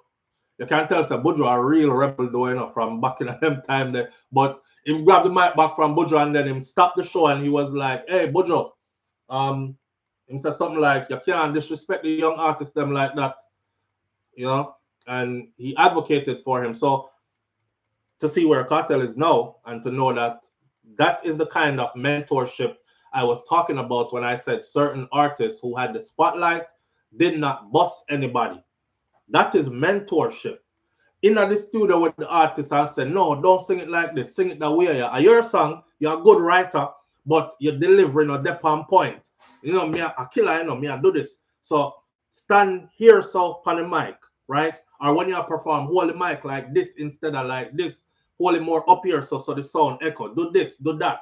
Give them all their pointers and feeders. Carry them on the stage with you at the height of your career. Share your spotlight with them. That's the reason why now we can look and we can say, oh yeah, Killer, yep, Killer pick that, Killer pick that, Killer pick that, yep, Bounty Killer pick that, yep, Bounty Killer pick. Bounty Killer must about 90% of dancehall is his children and our grandchildren. That way. So happy birthday to Killer. Big up yourself. And not only that, you know, over the years he became this even more so of a philanthropist. You know, you have the Bounty Killer Foundation. Can't forget about that. I always tell people about the Sizzler Foundation and the Bounty Killer Foundation. When you don't have a little $1, $2, $5, whatever you have feeling to give to something worthy, I can vouch for those too. I've seen what Sizzler done and still is doing, and I see what Bounty Killer has done and is doing, right? So on his birthday, we say manners and respect, and then we'll keep it moving, of course. Who knows what may happen? Meanwhile, you got the world impossible civil war out here. We're gonna get into all that. We're gonna get into all that. We're going a bit extended this morning. It's 8:30 almost, so we should be here probably until about 9:30, 10 o'clock, because we have some things to talk about, right? I'm looking for the... Okay, here it is.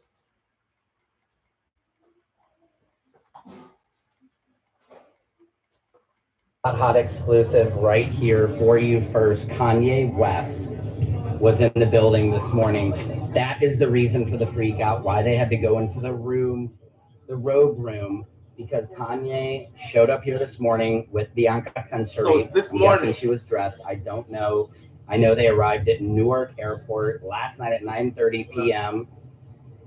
This is intense. Kanye was here. They had that whole big meeting because the government was like, he cannot come up here. He will sway the jury to be on the Ye side. I mean, I'm not down with Ye. I'll put that out here now. I'm a Jewish man, so all the stuff he's doing, there's no way I can ever get down with that. But wow, Kanye was here, and Kanye, this is probably the first club that he was kicked out of, a federal court building. Go figure. Kanye thought he was going to show up, man, and You know, just give him a little Yeezy. He thought he was going to go a little cray on him. Guys, hot exclusive right here for you first. He says, you show up and give him a little Yeezy, go a little cray on him. Why, them love... I swear, I'm not even going to say it. I think you already know where I was going with that without me even saying it. You know, we're not going to say everything, not true? All right. Anyhow, why are people using so much black language now? It's not even funny, hilarious. Naya TV. Naya, you know what killed me? The first time I heard the news, they were reading the news, and they were like, a jewelry store was robbed in downtown Miami. This is a jewelry store where all the stars go. Very expensive pieces are at this location, Bob. And a lot of bling was stolen. Years ago, first time I heard it, I said, did that news reporter just said a lot of bling was stolen? And then they proceeded to say it again. Yeah, bling. And he was like, is that a new word? And he or she, oh yeah, like bling bling. It's the urban term for, you know, expensive jewelry. Shines so bright that it blings. And I'm saying to myself, the whole time I'm watching it, I said, she's going to mention Lil Wayne them. She's going to mention the Hot Boys. She's going to say, this is where it came from. Every time I come around your city, bling, bling. Pinky ring worth about 50, bling, bling. Every time I buy a new car, bling, bling. She never said nothing. Two Caucasians sitting up there in the news. I think it was NBC or MSNBC, major news network. Yeah, bling. It's the urban term that's used to describe. Why didn't you mention who created it? So I know nothing new. It's yeah, live on the air with SouFLo. Good morning. Morning, SouFLo. Morning, family. What going? Can you hear me loud and loud and clear. Yo, the Jewish man were just about him Jewish, and him not get on like that. I mean, know enough Jewish people. Where I get I'm Batman. No, he said he's Jewish, so he doesn't get down with the Kanye stuff. Kanye West has been saying a whole lot of anti-Semitic stuff, right? Huh? We know enough Jewish people who get on like Kanye. Yeah. Well, and them have woman where them show the family the front. I know that my talk about, you're missing it. He's talking about the stuff that Kanye has been saying about their people. Oh. Yeah. Anything say my talk about Kanye do and no man. No, he's talking about what Kanye has been saying about his people. Oh, okay. So what it understand what the purpose Kanye going to the to show him support. To show his support. Simple. If you was Diddy and you know Kanye record, you think it would help you have him show up? Why wouldn't it? Yeah, me would have asked why wouldn't it? Because it would at least show that at least one somebody who is highly influential is ready to put their millions on the line. That's one way to look at it. But there's another way. Pay attention to something, right? Pay attention to something. As much as two things. One, there's entertainment, and then there is business. Kanye knows how to stay relevant as far as his name being called. But look at his connections. I'll give you where is it? Thank you. That's what I try and make Marie understand. Me I walk her to it, but she not catch it yet. So me I spell it out for you. Watch this.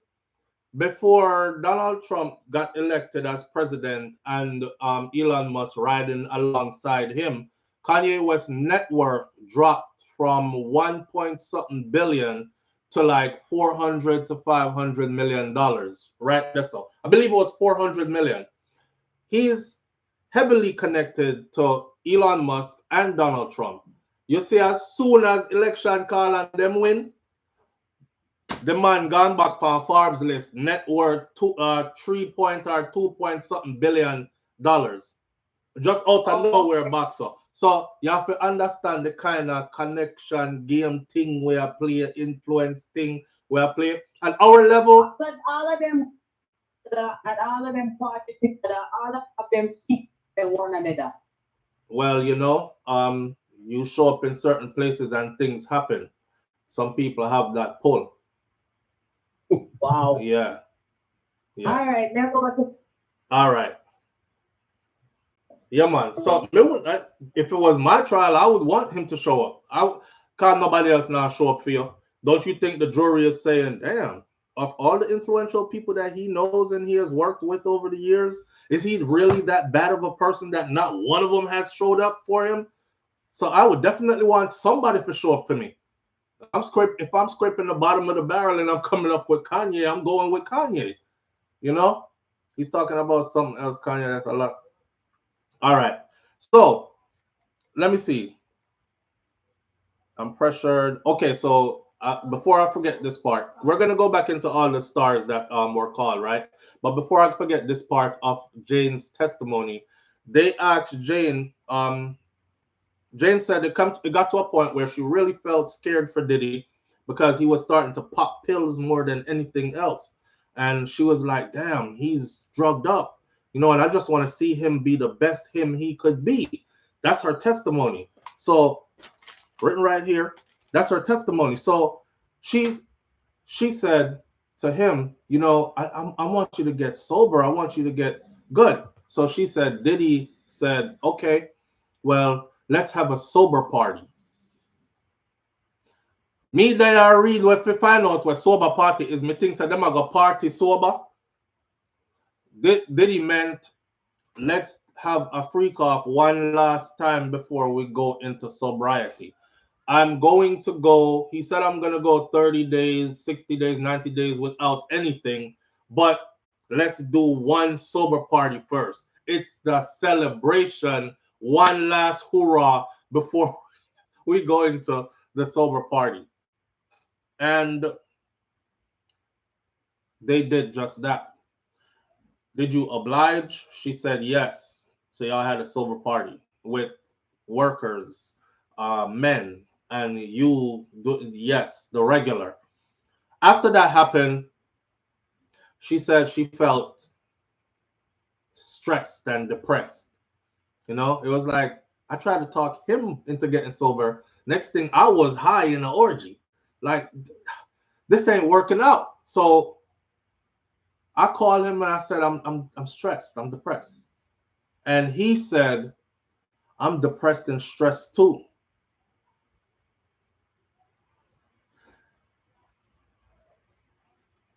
She said, I'm stressed, I'm depressed. He replies, I'm stressed and depressed too.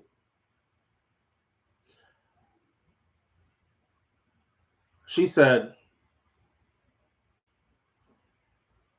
you're stressed and depressed?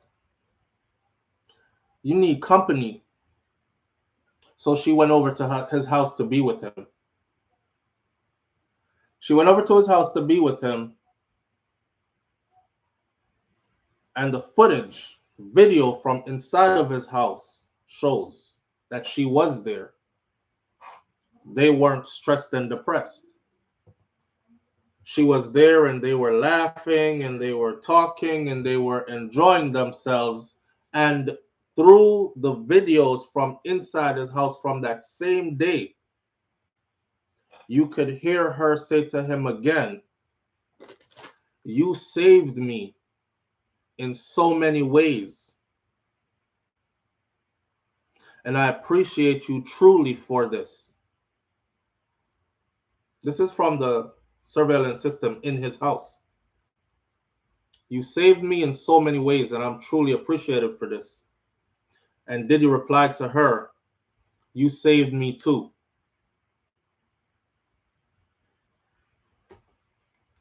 Now, Back to the people, the famous people whose names are in this.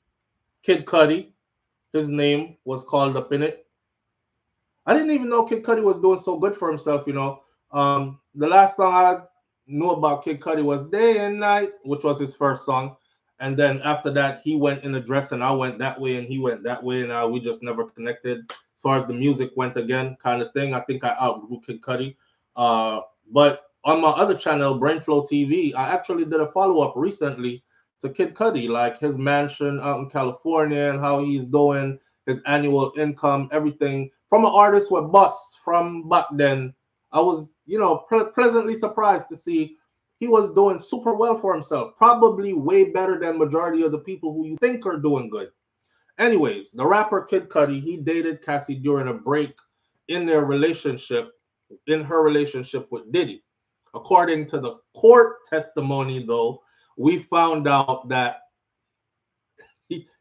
there was no break with Diddy.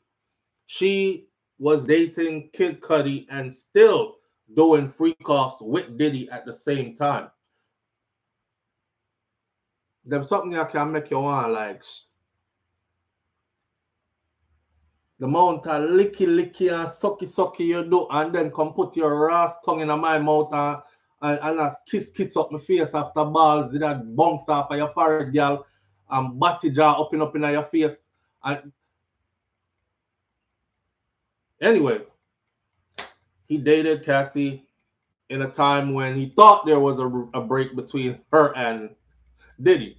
Was also mentioned in Cassie's lawsuit as well. And according to Cassie, Diddy became so angry when he found out that she was dating Kid Cudi in 2012. And around that time, Kid Cudi's car exploded in the driveway of his house. And Cudi's spokesperson told New York Times in November of 2013 that Cassie's account of the explosion of the car was all true. Diddy, meanwhile, denied Cassie's accusations in a statement that was provided again by his attorneys. Mr. Combs vehemently denies these offensive and outrageous allegations, says Ben Brafman.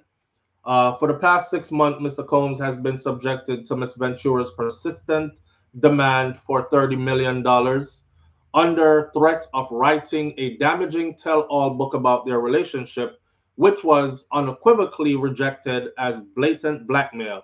So Cassie also admitted in court that she first tried to blackmail Diddy by telling him, I have this tell-all book and I'm going to release it. And if you don't give me 30 mil, I'm releasing the tell-all. Diddy said, you ain't getting a dime from me, release that shit. He probably should have never done that. He probably should have said, you want 20 instead? Because I can't really reach the 30 right now. My pocket's low. He could have negotiated a deal. Even his attorneys now have said it. The dude that runs TMZ asked Diddy's lead attorney if he had settled with Cassie behind the scene when she first approached him with the book, do you think all this would be happening right now? His attorney said, looking in hindsight, no, it would not have happened. Had he paid her, you know, signed the proper paperwork, send her on her way, none of this would be happening right now. So we asked, wasn't that her attempt to blackmail him first? Anyhow, despite withdrawing her original threat, Ms. Ventura has now resorted to filing this lawsuit that is riddled with baseless, outrageous lies aiming to tarnish Mr. Combs' reputation. And we all know now, she ended up walking away with $30 million, 20 from Diddy and 10 from the hotel chain, because the Intercontinental Hotel is still around, just not that location. And she got money from them as well, right?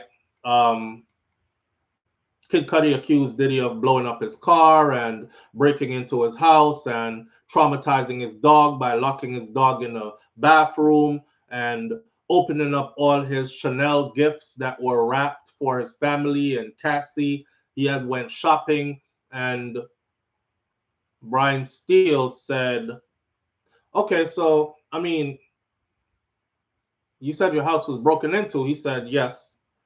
He said, when you arrived at your house, what was your front door looking like? Was there any damage to it? Lock kicked off, broken, anything? He said, no. He said, so no signs of forced entry? Kid Cudi said, no, no signs of forced entry. He said, okay, but so the front door was just open. He said, yes. He said, all right. So you have a surveillance system, I'm pretty sure, right? He said, I did.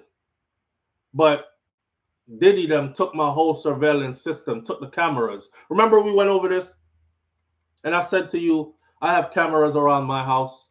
And if you come take my camera, all the footage is here on my phone anyways, even the footage of you taking the camera. So Kid Cudi had these accusations about his cameras being stolen and couldn't see anything. So he had no proof to back up his accusation. Brian Steele asked him, did you ever speak to Diddy about the house break-in and the burning up of your car? He said, yeah, I mentioned it. And what did he say? Well, he said, I don't know what you're talking about. And Brian Steele said, okay, there you have it. He caught him off guard, like, what the hell are you talking about? Oh, by the way, did they tell you that forensic testing says that the Molotov cocktail that was in your car, that burnt the car, it came back with a female's DNA on it, not a male's DNA? Oh, all right, moving right along. Just like that, he did him. He was like, okay, moving right along. BM says she crying and laughing at the same time. Is Kid Cudi a Kanye protege? No. No. I think Kid Cudi actually, did Kid Cudi even bust before Kanye? So Cassie, we know Cassie was in the case. We don't have to testify, not testify. We don't have to say all of what she did because we already know. Then there was somebody called Lorianne Gibson. Lorianne Gibson is the choreographer who worked with Diddy on Making the Band, as well as his short-lived TV show P. Diddy Star Maker. During her testimony on May 19th, Richards said that she once reached out to Diddy after leaving his label because she was trying to reconnect. According to Richard, Gibson advised her to connect with Diddy first. Lauren London name came up. Lauren London is the wife of the late Nipsey Hussle.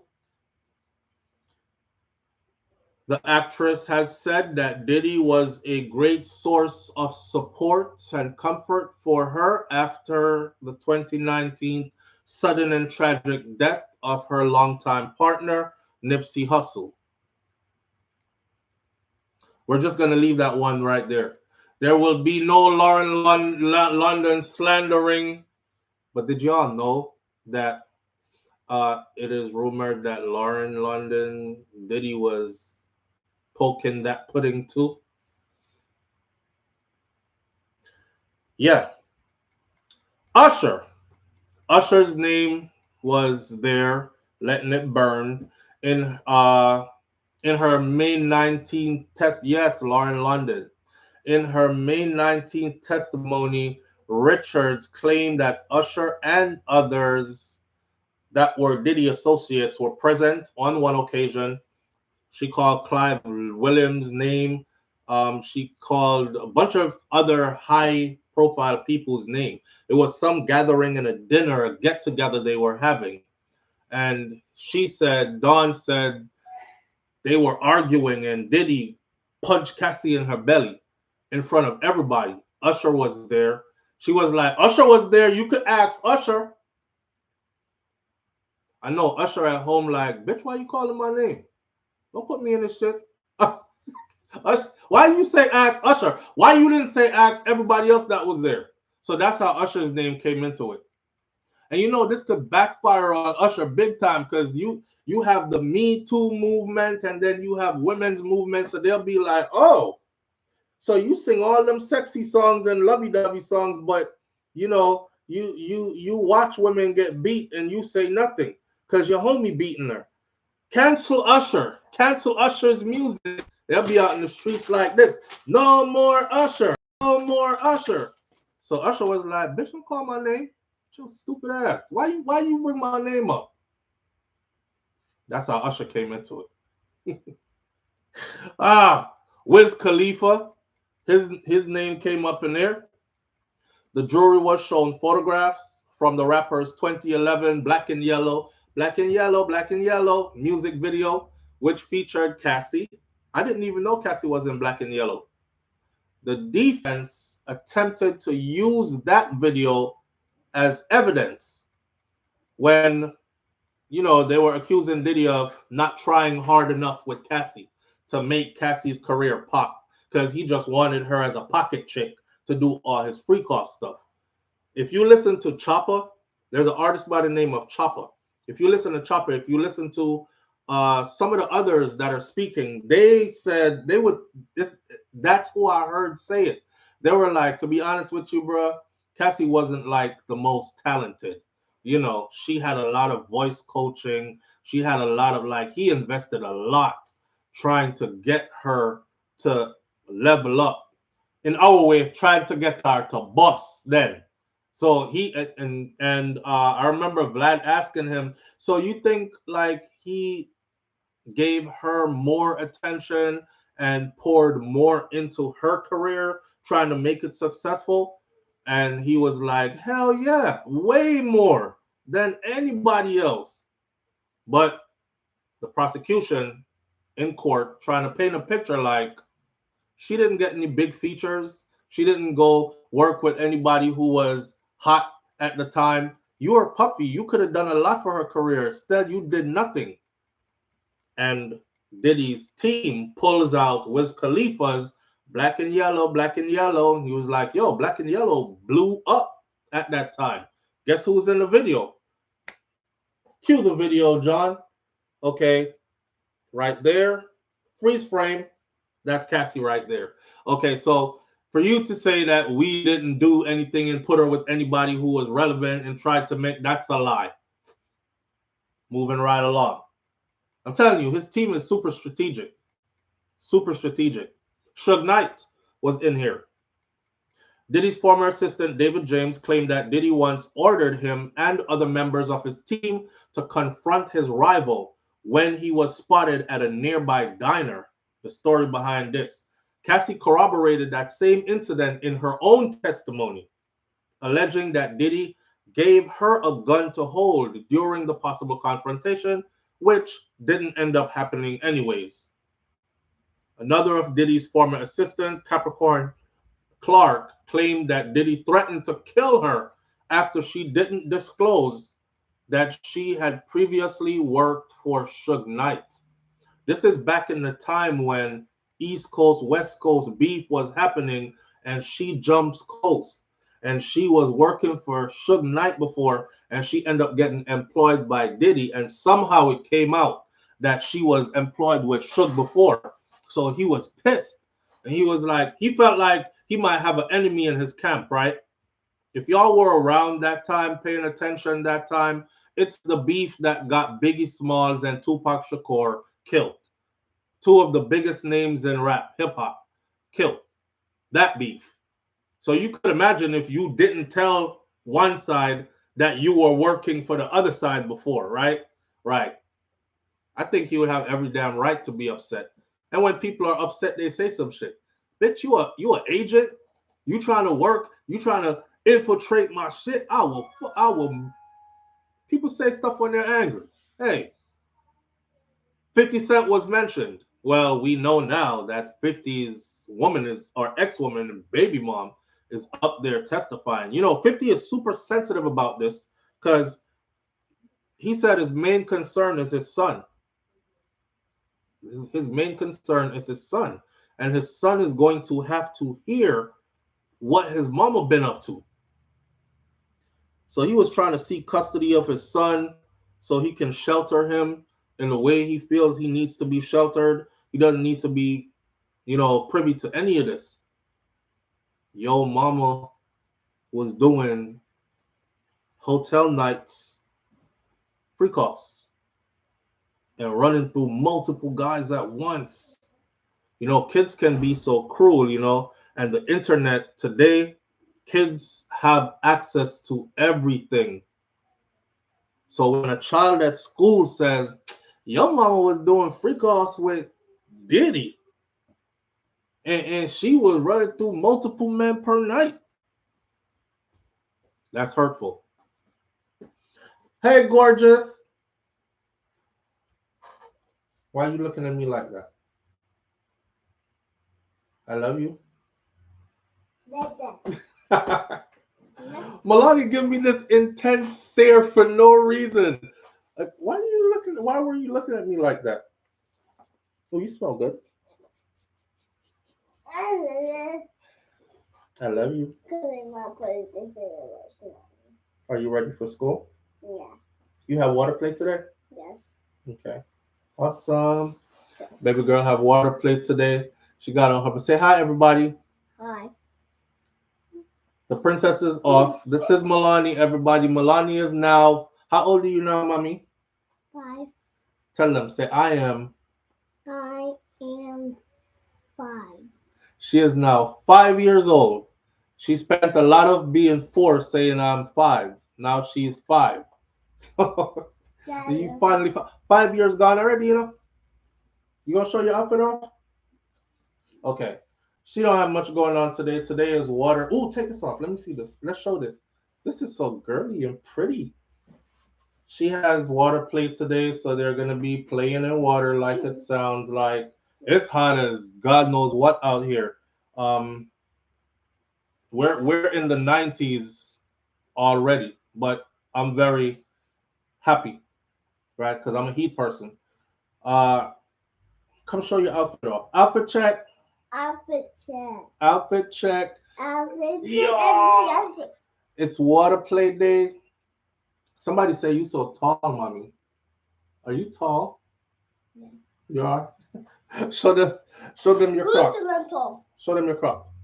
Who's I'm tall? We going to school easy today. We just some bedazzled Crocs on, right? And some gray socks and my gray shorts, and then swimwear under that. Very girly. I like this right here. Yeah, it looks like it's on that side, but it's on the other side, right? All right, come down. And of course, you got to show off your beautiful face. Pretty face. Pretty girl. And you got to show off your hair. And the gorgeous smile. Ooh, look at that girl. Look at that princess. I brush my teeth. You brush your teeth? You got pretty teeth. And her book bag that carries all her stuff. And her book bag got ears. Very girly. Come, mommy, put your bag on. So mommy can take you. Ooh, it's almost time. I love you. Give me some love. I love you. I'll see you later, okay? Bring me some chips. You want me to bring you some chips? Uh-huh. Okay. And some juice? Uh-huh. Okay. Have fun. Then say we could come pick them up. I love you. Happy Father's Day, Daddy. Okay, mommy. I love you. Thank you. It's Happy Father's Day. Okay, princess. And Dad, get donuts. Don't get donuts? Did you get donuts on Happy Father's Day? No. Yes. My teacher said that. Okay.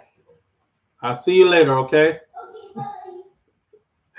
All right, so. What a joy. Me lucky, I am lucky. I am so blessed. Trust me. Have a pretty little princess like that. Happy Father's Day, Daddy. I appreciate y'all for giving her moment, as usual. Not true? Thank you for all the flowers. A whole heap of pink heart and flowers in here. She don't miss them. She sees them. And as a matter of fact, I think she's addicted to them now, like I told y'all before. When we don't do morning thoughts and she has to go to school, she's like, oh man, you're not doing morning thoughts this morning. Her shoulder them drop and she does this, you know. So she's off to having her beautiful day as usual. Give God thanks. Yes. Them thing that me I talk about when I say we have a lot to be thankful for, my friend. You know, it pains my heart to see some people wake up in the morning and they have a child that's going through adverse conditions, suffering from something. Cause you know the baby them innocent, them not really they ain't did nothing to nobody. They haven't even started life yet. So for you to be so blessed that you have six and none of them don't have any ailments and they wake up, you know, and be blessed and put in a position to be able to provide a type of life for them where they are enjoying life. Man, I am super God, if me ever ungrateful, you see, beat me. I beg of you.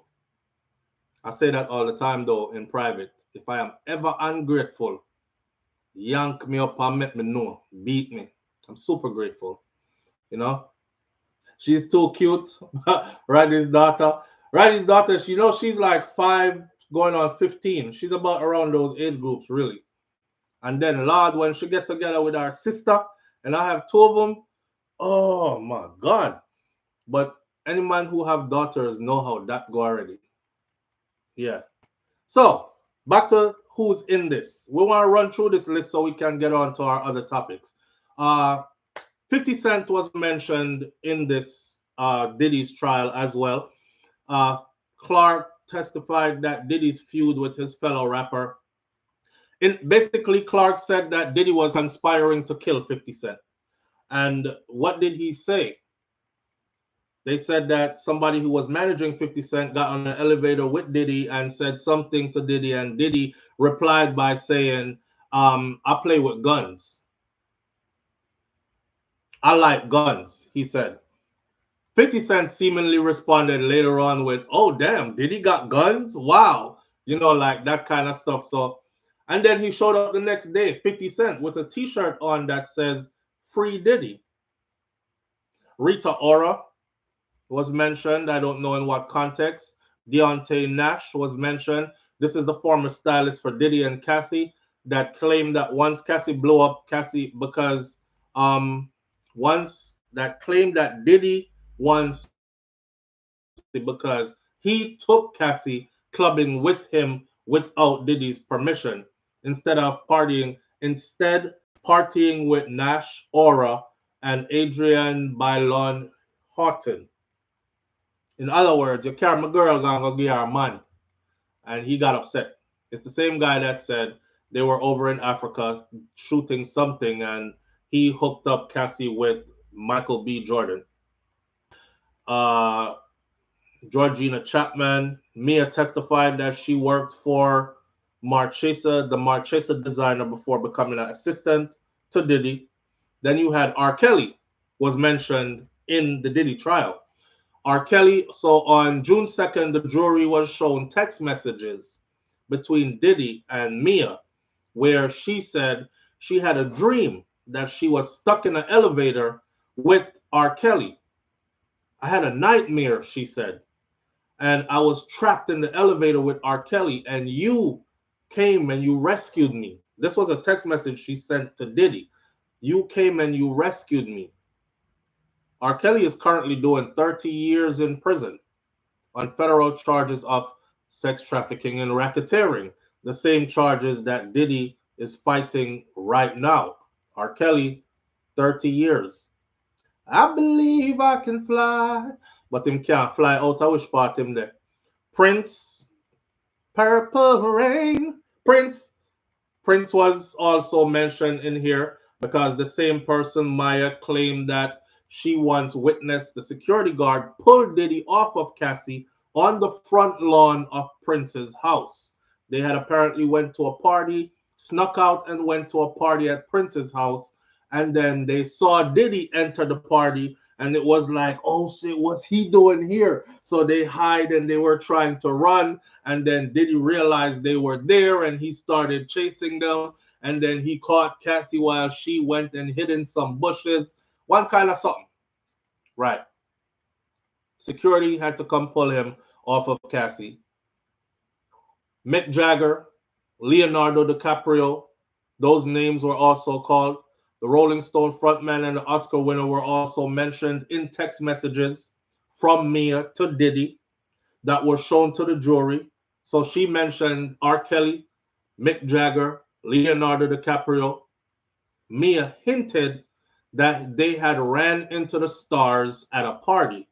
Neither Mick Jagger nor Leonardo DiCaprio have been implicated in anything, any allegations or anything. She was just telling Diddy that she ran into these people at a party. Chadwick Boseman and James Brown. During her testimony, the same Mia again claimed that Diddy auditioned for the role as Brown in the 2014 biopic called Get On Up, which eventually went to the late Chadwick Boseman. When Boseman died in 2020, Mia sent Diddy a text message expressing her condolences. Madonna, like a virgin. Madonna was mentioned as well. Mia testified that she worked for Madonna after her employment with Diddy ended. Michael Jordan, Kobe Bryant, Shaquille O'Neal were mentioned in this trial as well. Jane Doe, the one who's testifying now, she testified that Diddy, who was also, she claimed that on June 10th, she and Diddy, they would role play. And while they were role playing, they would role play as NBA stars during their freak-offs. And she alleged that Diddy would play Jordan while, babe, Kai, Yes, Daddy. you all right? Yeah. Okay. Man, I thought you went with your mom. That's all I wanted to say. All right, go on over, so. Thank you. I'm wondering what kind of rumblings going on in the house. I was supposed to tell her to take my truck instead of hers. Wifey back window, one of our back window them got stuck. And I got to take her vehicle to get it fixed today. I hope she took mine's. I don't want her to drive out the road with our vehicle down, our window down, stuff like that. Give me a second there.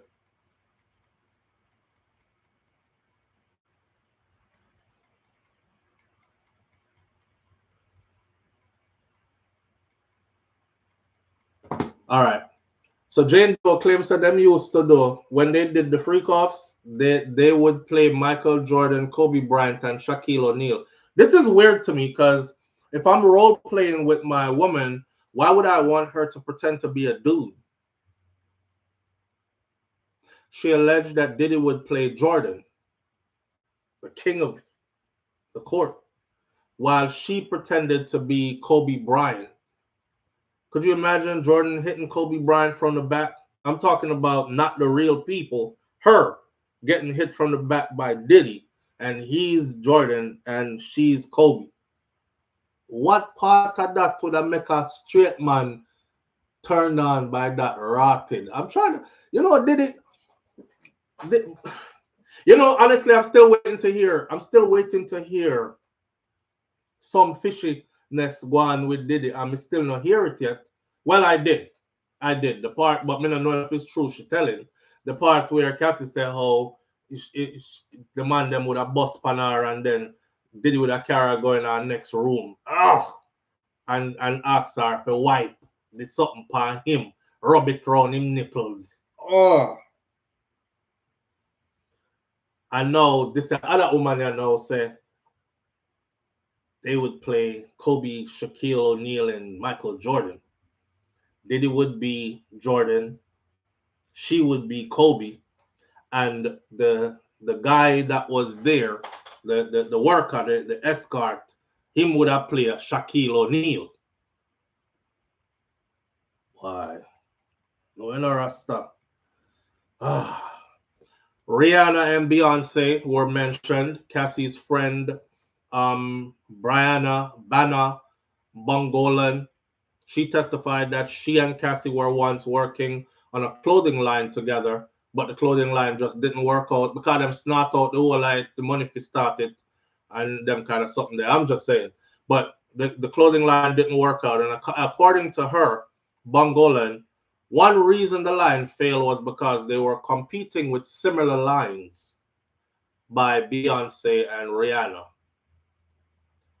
I think it failed because they're more dedicated to like, you know, freak off and them thing there. A lot of times when Diddy flew Cassie out, he would fly her friends out too. I was looking up some old photographs, like they were in Jamaica and they were in Punta Cana and they were in, and Cassie's friends were right there. So who paid for that trip there? That was him saying, bring your friends along. You know, I don't think they wanted to do clothing line anymore after that. Neo was, yeah, Neo, big head Neo. Neo that now has 3 wives, Neo. Richard claiming that during her testimony that Neo was present in 2010 when Diddy punched Cassie in the stomach at the restaurant. Usher was there. Diddy was there. I mean, not Diddy, but Neo was there. I'm sure Neo was also saying what Usher was saying. Bitch, why you calling my name? Hey, nobody said nothing about me in this, and you bring me up. But I was at the table and I seen it. I didn't see nothing. I was paying attention to who I came with. They were over there. I heard the fork drop. I looked up, and I seen everybody's face stunned. Why are you saying I saw it? That's what I would have said. Neo, by the way, has not been implicated in anything other than that. Chris Brown's name came up. The defense questioned Cassie about the incident where Diddy allegedly took her phone because he was angry at her because she was dancing with Chris Brown at a party. She told the courts that she was actually not dancing with the singer. You know, she stood up there like this, music is playing, Chris dancing, his dancing ass all over the place, danced over to her, said a couple of things to her, said Diddy got jealous and took her phone. I just said, I want to see if this nigga put his number in your phone. You gonna fuck Chris Breezy while you with me? And nothing worked out there. Britney Spears' name got called in here. Cassie said Britney Spears was in attendance at her 21st birthday party, but she noted that she did not know Britney Spears like that, and that was all Diddy's doing. I didn't know them. They came because of Sean. Whitney Houston and Mariah Carey were called in. Clark mentioned the iconic singers while discussing Cassie's music career, saying, talented to me is Whitney Houston and Carey. Those are very talented people. Very talent that is this the level of performer, entertainer that Cassie was. She could have been better or more if she was actually putting in work. But Cassie wasn't on this level. She's more of a studio artist, is what they said. Judd Apatow. I don't know who that is. So the text message that was shown to the court, Maya encouraged Diddy to watch the Netflix series called Love. Judd Apatow created it, she wrote in a text message. Lil Wayne, Nicki Minaj, Fabulous, Rick Ross, Pusha T, G-Eazy. All these names called in there. All 6 artists were mentioned as people Cassie worked with during her relationship with Diddy. They were cited by the defense as evidence that Diddy did not hinder Cassie's career as much as she or other people might claim. These are all high-profile people that he spent his money to get her to work with, trying his hardest to get her to bust. But she was like an iron balloon, and she couldn't bust.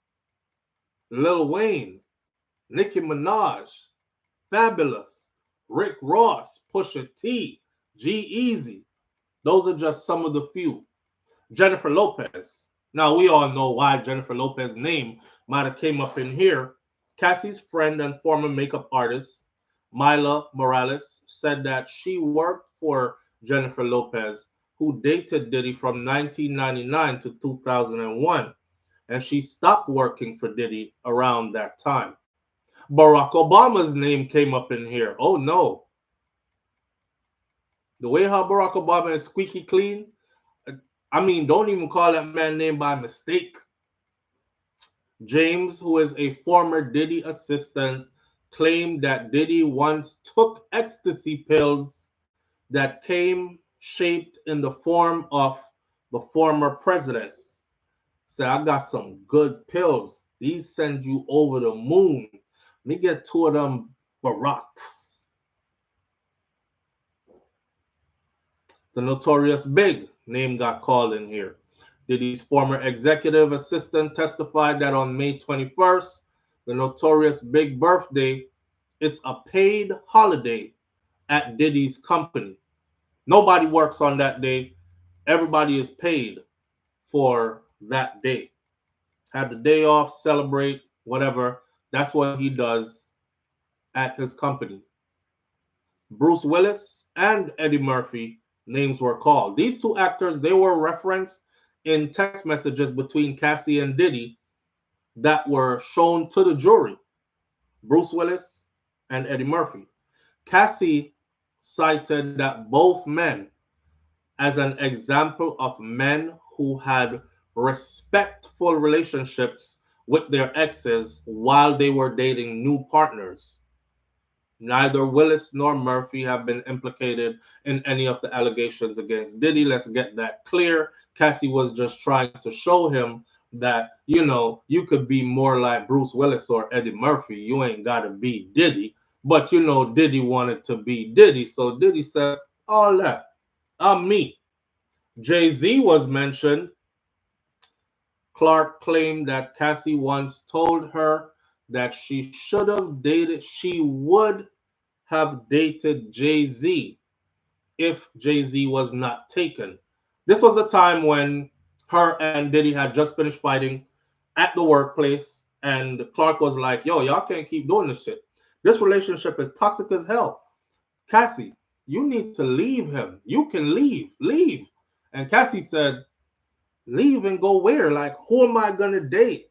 Jay-Z is already taken, you know? So that's how Jay-Z's name came in it. Nah, Jay-Z name came in another way, but that it didn't show up in court. It didn't show up in court. Y'all know the story about Jay-Z and that lawyer, right? Which Jay-Z packed that up real quick and shipped that out. Keke Palmer. Cassie's former friend, Kerry Morgan, was asked to identify the people in a photograph for the courts. There was a photograph that was used as evidence. One of those was Cassie. One was a music producer. And the other one was Keke Palmer. Now, the picture, I remember this trial where they said they're not going to show the videos of the freak-offs. They will show still pictures of different scenes from the freak-offs. I don't know if that's one of them. But there was a picture that was used as evidence in the trial where Cassie, Keke Palmer, and a music producer a popular music producer were in that. And that's how Keke Palmer's name was mentioned. Who's this? She said, that's me. Who's this? That's John, the music producer that worked on XYZ songs. And who's this? That's Keke Palmer, the actress. Machine Gun Kelly, French Montana.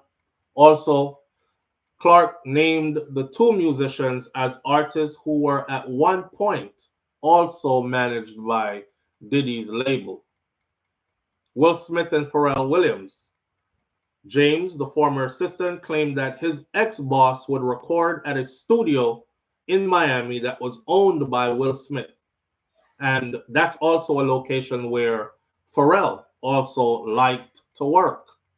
Pharrell, Diddy, Will Smith. Young Miami. Y'all see how these names connect? Young Miami.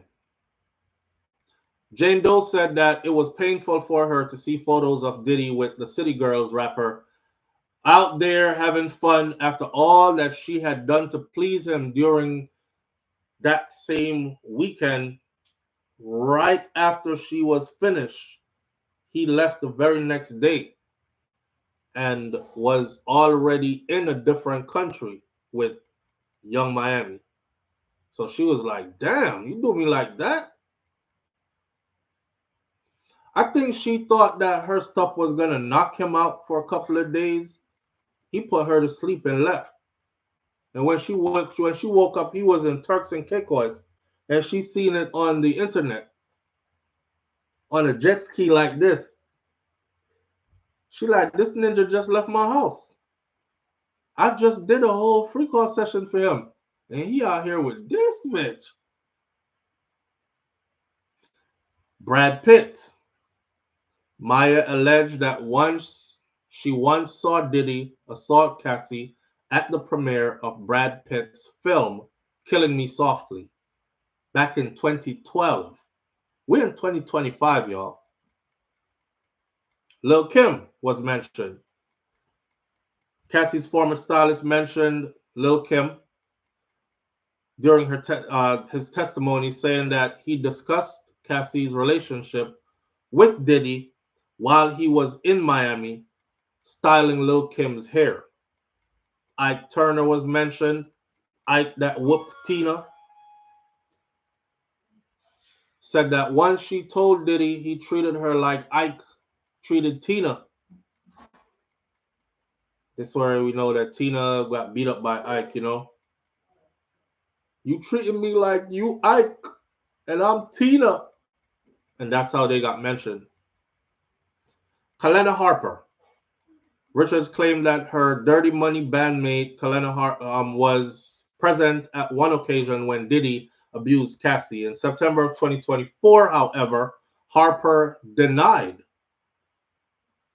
similar claims put forth by Dawn Richards in her lawsuit against Diddy. So they said, ask Camilla, she was there. Camilla said, I was there. I didn't see nothing like that happen. And those are the names of all the celebrities that have been mentioned and why they were mentioned in the Diddy trial. Long morning for the Diddy trial. We can finally move along. Babe, you took my truck? I saw. All right, we're going to take yours in a minute. All right. All right. Moving right along. She's targeting all the black millionaires and billionaires. Wow, says Raddy's daughter. Them try text Sir Obama out of that crap. Missy Brum text Sir Obama out of that crap. Look how Obama's name is squeaky clean, right? And they went and made ecstasy pills that look like Obama, and those are supposed to be the bomb ecstasy pills.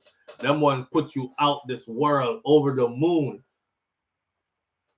And that's how the man's name came into this. Poor Obama sitting at home like, they don't stop. These people just don't stop. That sound like a victim to me. That don't sound like a victim to me, says Duo the Unicorn. Because they're not, Duo, and everybody could see that they're not. All right? Moving right along, though.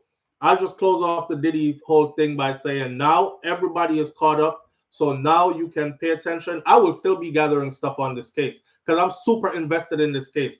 It's super interesting to see that a self-made billionaire turned back to millionaire, that even though now Forbes list is saying Diddy was never a billionaire, or they have never had proof that he's a billionaire. He calls himself a billionaire. But when they did their checks, he was worth about 700 million, not a billionaire yet. And now he is worth about 400 million. Still has a lot of money on the table, but they're claiming he was never a billionaire. Anyways, that's neither here nor there. maybe he has assets that is not divulged for them to find out about, etc., etc. And you can never tell a person's true net worth unless they reveal to you all the things that they're invested in. I'm sure Diddy has some damn sense to be invested in some things that even if the shit hits the fan, nobody knows that that is his. And it continues to make a lot of money, and his family can eat from it, but they could take everything else that we see in front of our eyes and think is his. You got to think about that, right? Right. So with that said, we'll keep paying attention to this trial, this weird ass trial. I'm surprised that it hasn't been called yet as a mistrial, but I'm looking forward to seeing it called as a mistrial. And if not, we'll see where this one goes. The prosecution said recently this should end earlier than expected. We are in week 5. When it first started, they said it should take about 8 weeks.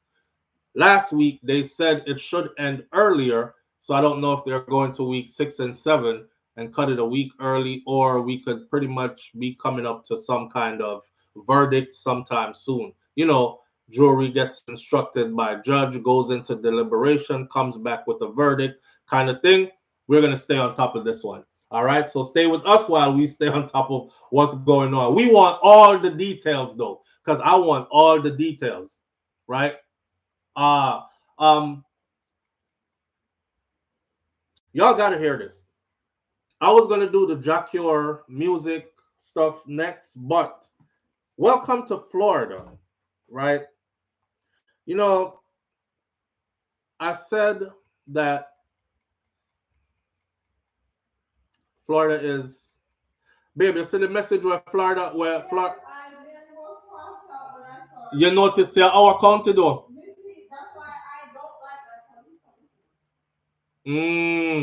Cause That's why I voted for him not to be our police commissioner anymore.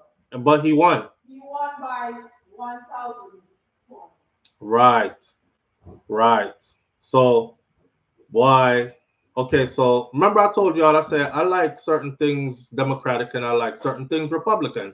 I'm not loyal to any party, right? So I could very well vote for a president that is Democratic and then vote for my local elected officials to be Republican or vice versa, right? And I encourage people to do that too. Never vote straight along any party lines because that's not how it really works.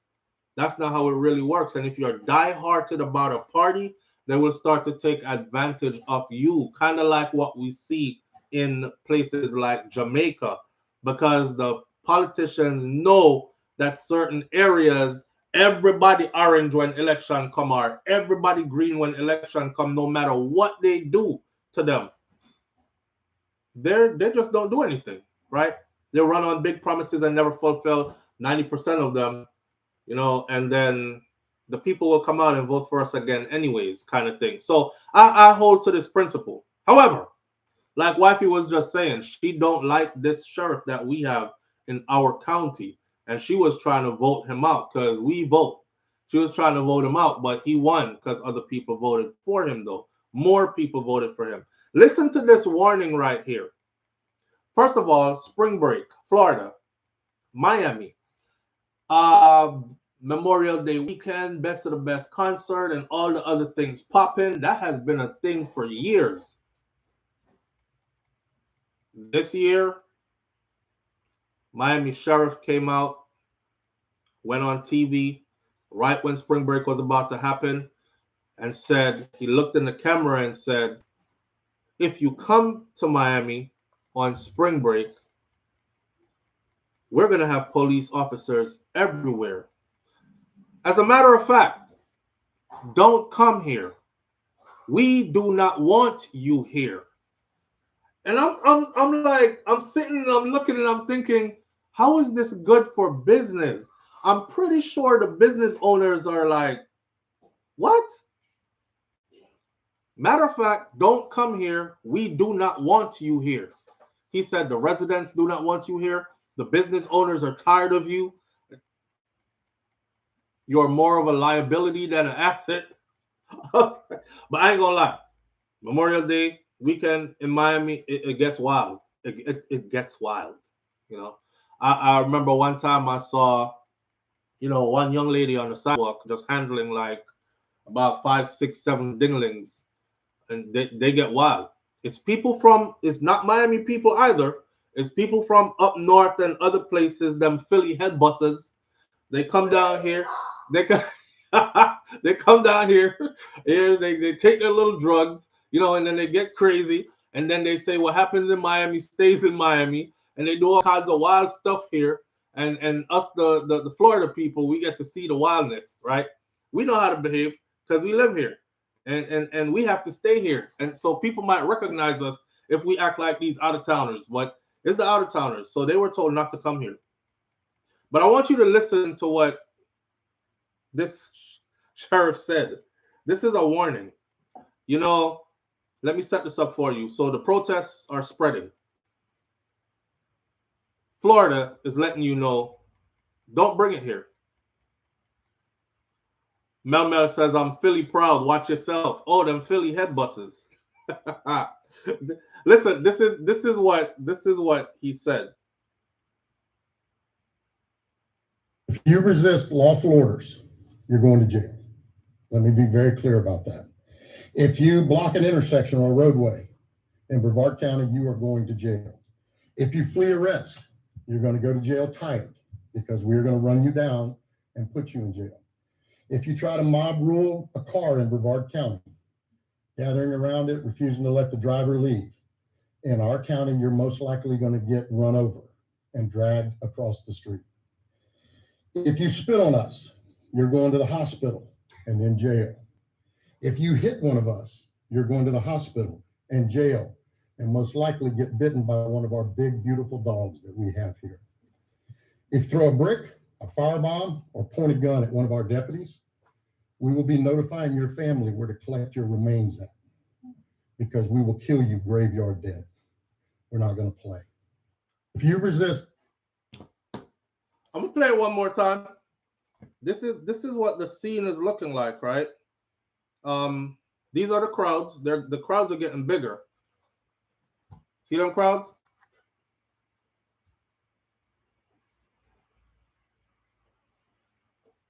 Yeah.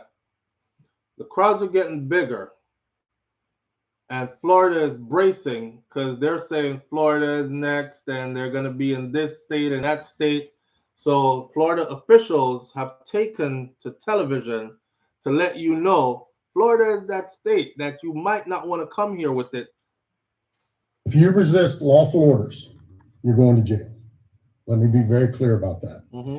If you block an intersection or a roadway in Brevard County, you are going to jail. Mm-hmm. If you flee arrest, you're going to go to jail tired because we're going to run you down and put you in jail. If you try to mob rule a car in Brevard County, mm-hmm. gathering around it, refusing to let the driver leave, in our county, you're most likely going to get run over mm-hmm. and dragged across the street. Damn. If you spit on us, you're going to the hospital and in jail. If you hit one of us, you're going to the hospital and jail, and most likely get bitten by one of our big, beautiful dogs that we have here. Mm. If you throw a brick, a firebomb, or point a gun at one of our deputies, we will be notifying your family where to collect your remains at. Damn. Because we will kill you graveyard dead. We're not going to play. If you resist law... I'm going to tell you like this, right? If you in Florida, stay your ass home. Because here's the thing. People are going to say a lot of, oh, they can't do this and they won't do that. Don't go out there and find out. Don't FOFA, okay? Don't be the one to go out there and find out. Now, a lot of people are saying, oh, so what they're doing is trampling on people's constitutional rights to a peaceful protest. Let me break this down for you. There's something called provocateurs. And provocateurs are known to infiltrate peaceful protests in order to cause chaos. And like I've told y'all before, if you are caught out there with a group and that group is labeled as a terroristic group or a group that is causing trouble because of one provocateur who decides to smash a business window or fling rocks after the police, you can't control other people. I'm just here to do a peaceful protest. I'm just exercising my constitutional rights. Well, guess what? When they start to shoot, it's not going to be, what were you here for? Who are you? It's just you caught up in the middle of it, right? And we talked about those of you who are not born here, because if you get caught up in stuff that is deemed terroristic, you could be stripped of your citizenship. So forget even a green card. All right, it's time to stay your ass at home. So in the wave of all that is happening, that was the sheriff, and that was the sheriff for my county where I live in Florida, right? And we have many counties here. Razzie Data says again, Project 2025 in full effect. Hey, Razzie Data, again, we told them. All right, so DeSantis is our governor of our state. Headline this morning, DeSantis gives the green light for drivers to hit protesters. He said, you have a right. There's a video that's gone viral that shows a woman who's trying to go to work, and the protesters are blocking her in. They're protesting. And she's saying, could y'all just please move out the way? I got to go pick up my daughter, and I have to go to work by XYZ time. I work in the hospital. And I was surprised to see the comment section. People were saying stuff like, lady, right now your job is not important. This is history in the making. Get out your damn car and be a part of history. Be on the right side of history. Listen, my job don't care about no right side of history. I'm supposed to clock in at 3 p.m. It's 2:30 and I got 30 minutes to make it there. Get the hell out my way before you get me fired. The daycare where my kids at, they have a limited time before I got to go pick the damn kid up. Get out my way so I could go. They're blocking people in. Now, you have a right to protest peacefully, but you don't have a right to trample on other people's rights while protesting peacefully. And this is where the thin line is drawn. You see what I'm saying? Right. So, Florida Governor Ron DeSantis, he gave drivers in Florida the green light to strike protesters who take to the streets against President Donald Trump's immigration crackdown.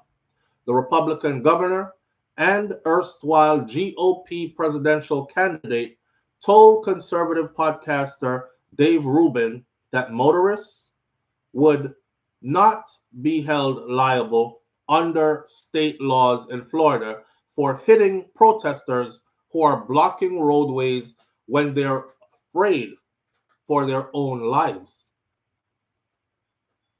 If you're driving on one of these streets and a mob comes and surrounds your vehicle and they're threatening you, you have a right to flee for your safety. And so if you drive off and you hit these people, that's their fault for impinging on you. This is the governor of Florida, Ron DeSantis. You don't have to sit there and just be sitting duck and let the mob grab you out of your car and drag you through these streets. Let me tell y'all something. What he's doing, he's basically putting them on right now. Like, you good. Just say you feared for your life because 1,000 people surrounded your car and you just had to get out of there and you hit gas. Don't forget, this is the stand your ground state, right? First, it originated here. Stand your ground, I was scared for my life. Pop, pop, pop, pop. Trayvon Martin? Okay. DeSantis signed a controversial bill promoted as an anti-riot measure that ended the driver's liability for hitting prosecutors and created new crimes, including aggravated rioting, mob intimidation, that makes it illegal for a group of 3 or more individuals to confront others and intimidate them into changing their views. You have a right to defend yourself here in Florida, he said. Protests have been spreading nationwide over the Donald Trump administration's roundup of immigrants, some of whom have been deported without their due process. Florida governor is letting those Floridians know that you surround their vehicle, you block their driveway, you come out here in your big numbers, and now I gotta tell you this, there are a lot of people here who are going to take that up as that's my cue. That's you feared for your life, right? Right. They surrounded you, right? You know, I wrote into law where it said 3 or more surround you, you have a right to flee, hit gas, and leave. And if you hit any of them, you're protected by law because you were fleeing for your life. I wrote that into law. You know that, right? Okay, use it. You get it? All right. Jerome Pearson says, Flo, if I was distracted by my phone while driving and I hit a pedestrian, can I say that the pedestrian was protesting and I was scared to stop? No, because it's one. And the law says 3 or more for the intimidation factor. So if 3 or more are gathered and 3 or more surround your vehicle and was trying to get you to stop your car or get out of your vehicle, or they were yelling at you for your political views, you have a right to press gas and flee. Live on the air with SouFLo. Good morning. It's also morning. Morning, family. What going? Yeah. Wait, you're there, Florida? No. Okay. No, we just want to comment on the thing real quick where I thought was the DeSantis. We're Ron DeSantis? Yeah. Talk up now. Can I hear you? Oh, the only thing that I want to know if a situation like that happened, if it applied to a person like you, a color skin man like you. That's where it gets complicated for us. That's why I tell us to stay home.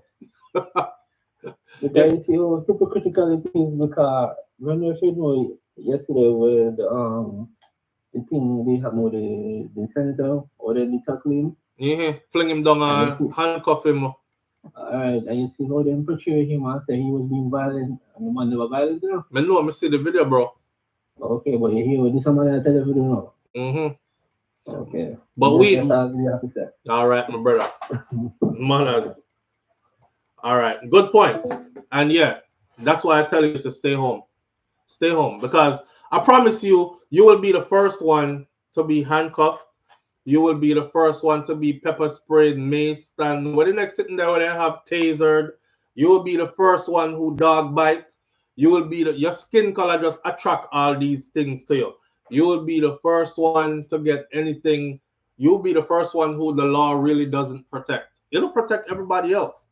It won't protect you. And instead of finding out the hard way, just go ahead and do your due diligence and stay your yard here. Interestingly, this is a proper time to segue into, with this climate set, a judge ruled yesterday or this morning that Donald Trump illegally deployed the National Guards to LA, and he must by midday today return control to the governor of the state. The president cannot call in military powers without approval from the governor of the state, or from the governor, and he bypassed the governor to do this. So the governor took it to court real quick and got a decision made quick fast that that was a illegal move on the part of the president. The judge says that Donald Trump illegally deployed National Guards to help in LA and he must return control. A federal judge issued a temporary restraining order directing President Donald Trump to return control of the National Guards over to California governor. That order, which takes effect at noon Friday today, said the deployment of the guards was illegal and both violated the 10th Amendment and exceeded Trump's statutory authority. You know, the funny thing is, and I've told you, my audience, this before, stop saying that this man ain't gonna do certain things. No, sister, him no business about legal or illegal. He don't care about legal or illegal. He doing it. Y'all gonna have to stop him while he doing it. Take it to court. He one of them guys. Punch you in your... I can't... Take me to... Sue me. That's him. Sue me. Take it to court. I hope they vote in your favor, because if they don't, I'm already on it. That's the type of person he is. He knew from the beginning. You know why I know he knew from the beginning that it was wrong? Because they pull up an old video of him in the presidential debates from back in the last election, where he said, that's, like he said something like, that's absurd. We can't do that. As the president, I can't call in the military, National Guards, or any branch of the military without the governor's approval. He said that. So to see him years later now as president again doing it, he knew that he was doing it illegal, but did he care? No. He made them have to go to court to stop him. So that's that. These are spreading, and I think it's perfect time to put this message out there. The message to, because I see what's going on. A whole bunch of Spanish people have started making these videos about black people. Let me see if I've saved any of them. Start making videos about black people and how y'all are staying home and you talking about you minding your business, but you must remember that you're next. You know, I said to one of them, next, LOL. The boots have always been on our neck. Ain't no next for us. We were always the ones up front. I don't know what you're talking about next. That shows how out of touch you are. Oh, when they're done with us, they're coming for y'all next. We never got a break. From Jim Crow era all the way up, from slavery till now, we never got a break. So I don't know what you're talking about next. We respectfully decline to join you out there. There's a couple of things at play here. For one, let me say to my African American community, African Americans for Trump and blacks for Trump, you are the ones who should be out there alongside your Hispanic and Latino brothers and sisters. You,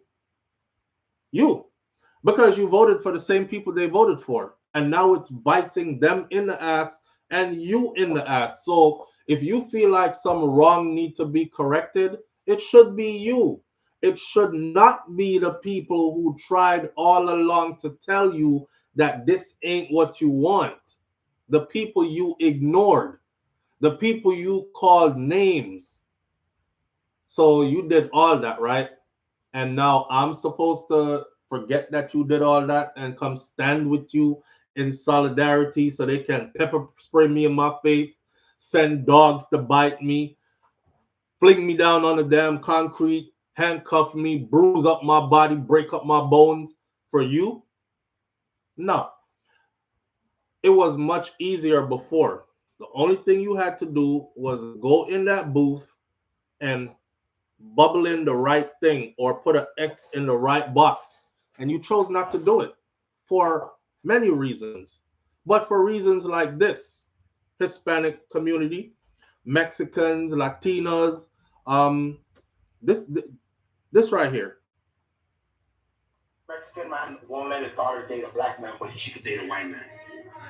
Because it's my skin color. It's almost sad because they say, it's in the video, Papa. I think Kai heard my... She could date a white man. Because it's my skin color. It's almost sad because they say, pa mejorar la raza. Yeah, that's what they be saying. It's better than race. Yeah. It's better than race. My grandma moved to the city, and my grandpa moved to the city, and they met.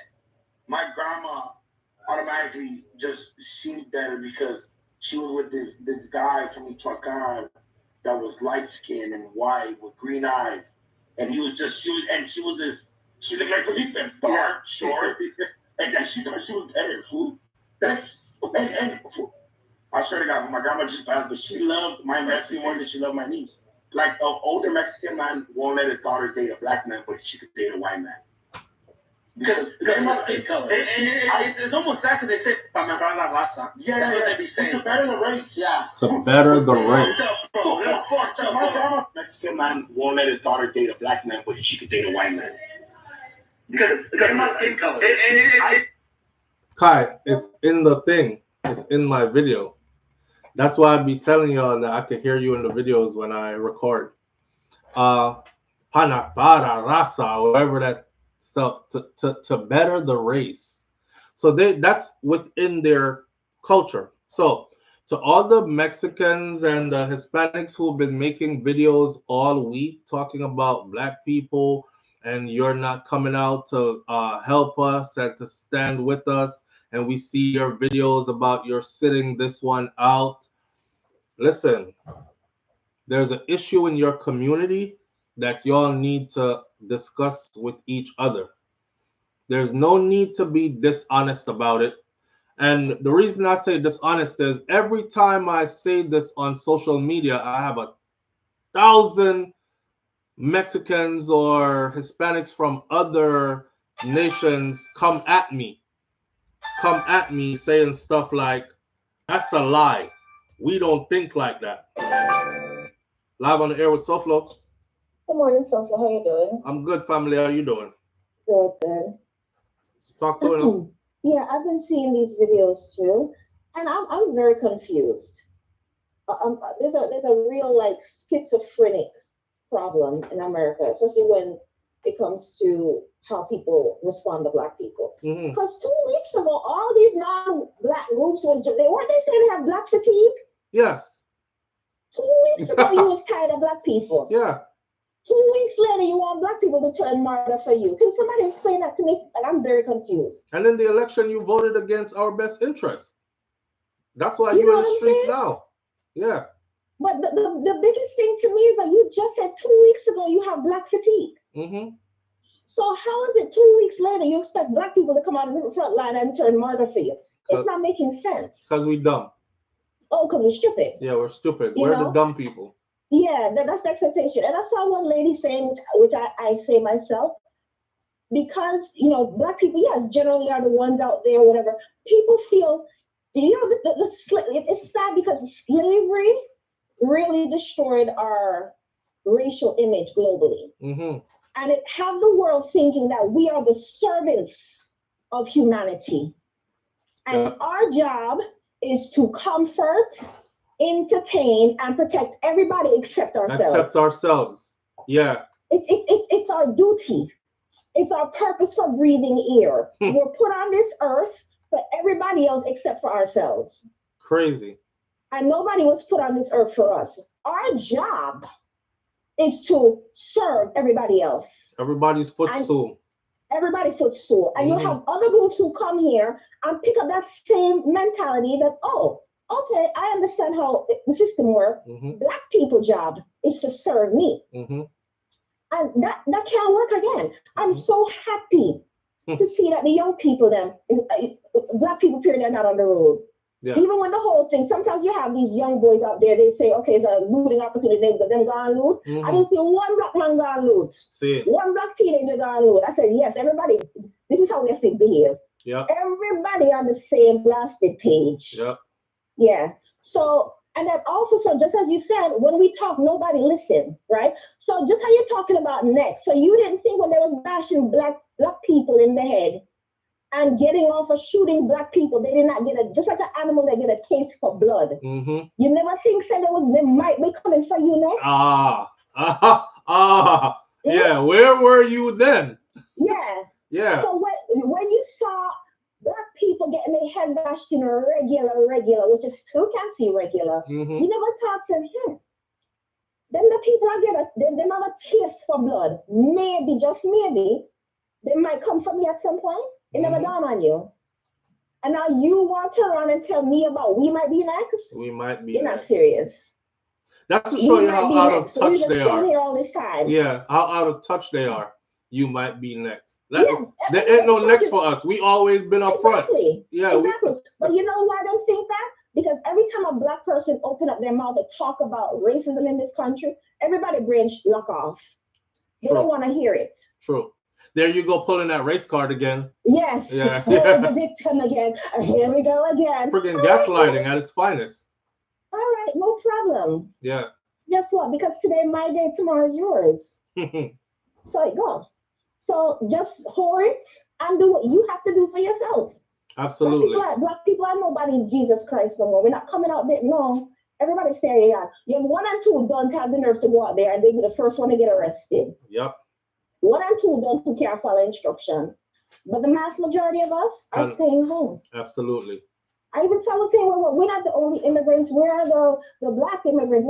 No, because we black and we know how the system work, and we black will be the first one to go. Yep.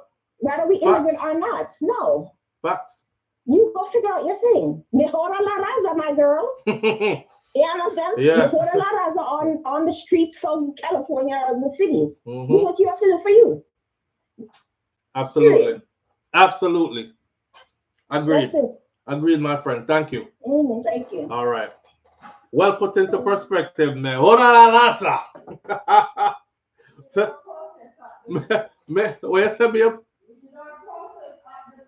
We did our protest at the polls. Then we did our protest before the elections. We kept telling them. And now I can't listen. She said everything there needs to be said. I don't even need to say anything more. That's the message. Okay. So if you're out there and you're Hispanic or whatever, and you're one of those people that are listening to this, please listen to this and understand that nobody had bad intentions for you over here, right? You had bad intentions for other people. You voted for something thinking, yeah, it's going to be bad, but we're going to be safe. We'll be spared. It'll happen to the Haitians and the Jamaicans and all those other black immigrants. It won't happen to us because we were promised that we would be spared. And now it's happening to you what you voted for to happen to other people. Yeah, man, if you dig grave, dig too. You know, so we have that locked already. So that's what y'all did. You know, you were digging the grave and you should have been digging like 2 because you in one now. Leave us alone. Leave us alone. It's the era right now for us to grab the drinks and the popcorn. Don't worry about them coming for us and us next. We ain't never had no break. We used to the next stuff. We ain't no next for us. We constantly in it, through it. Go figure your own out by yourself. We'll leave it right there for them on that one. All right. Our last one for the morning is I wanted to give some positive news out of Jamaica and then go into the Jah Cure stuff. So I am surprised that Jamaica did not have this all along. A new forensic facility aimed at tackling the backlog of 300 plus autopsies. Imagine that. Over 300 and something bodies just laying there waiting to be autopsied, and they don't have the resources, the facility, etc. to get it done. But you know, it's election year. Everything is coming out the woodworks, like I said. Every year should be an election year in Jamaica, or at least every other year. Every 2 years. Because if every 2 years, imagine, babe, if every 2 years was election, you know how Jamaica would have nice. Jamaica would be nice because these politicians would be forced to do what they hang on to and hold on to and hang over our heads and dangle like the carrot that the horse or the donkey is chasing. You know what I mean? I'm going to read through this really quickly. No breaks, no stop. Just put your ears this way. Shouldn't take more than a couple of minutes. 5 minutes max. And then we're going to go into the Jah Cure something.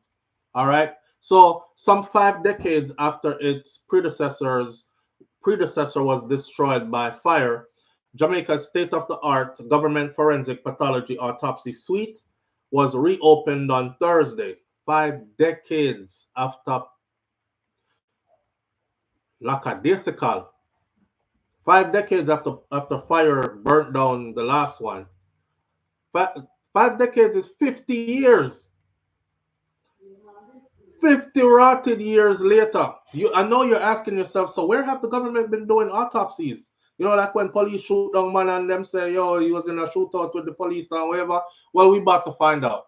Okay, so 50 years after, they opened the new one on Thursday, aiming to tackle a mounting backlog of more than 300 autopsies. However, while plans are underway to conduct these autopsies 7 days a week, concerns about adequate staffing persist. Will they have enough doctors to do the autopsies?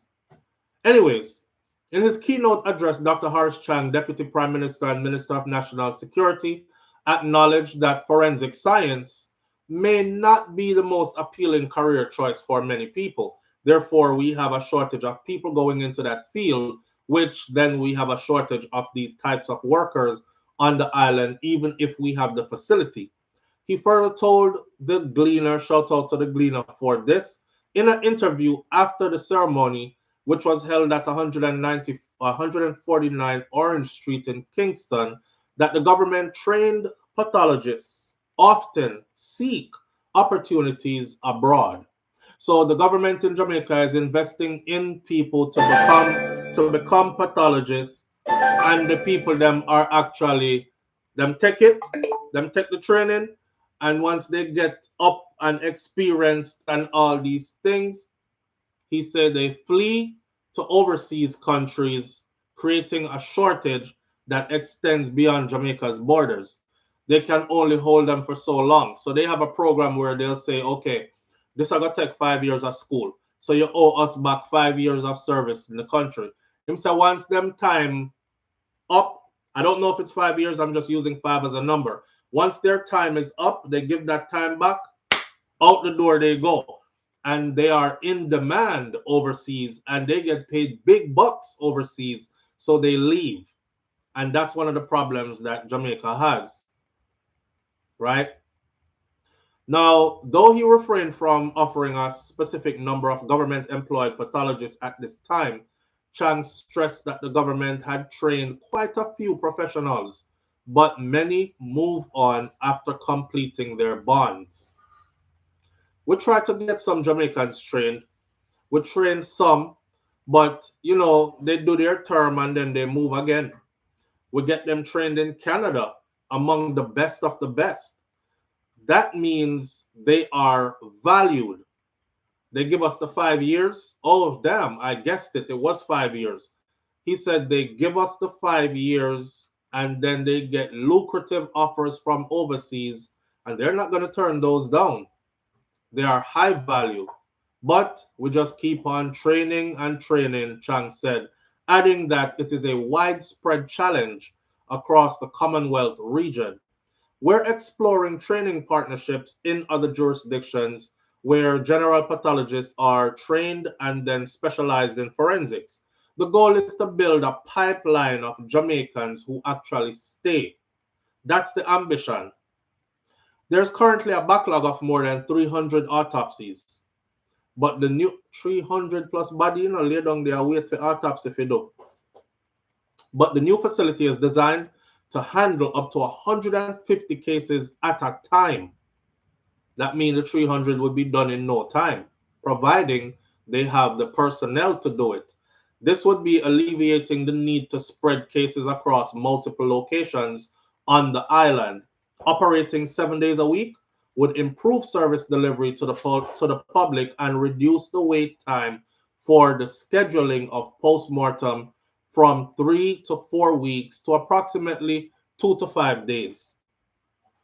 Now, the suite's significant body shortage capacity also ensures that Jamaica is in a state of readiness to deal with mass casualty events, God forbid, such as natural disasters, large-scale accidents, pandemics, or other tragedies along the way. Chang also noted that while the government pays private morgue for, so you've been wondering where they've been doing these? Chang said that while the government pays private morgues for storage, the condition at some facilities are less than ideal, and those operators might not be happy at this time with the commissioning of this new suite that is now in effect.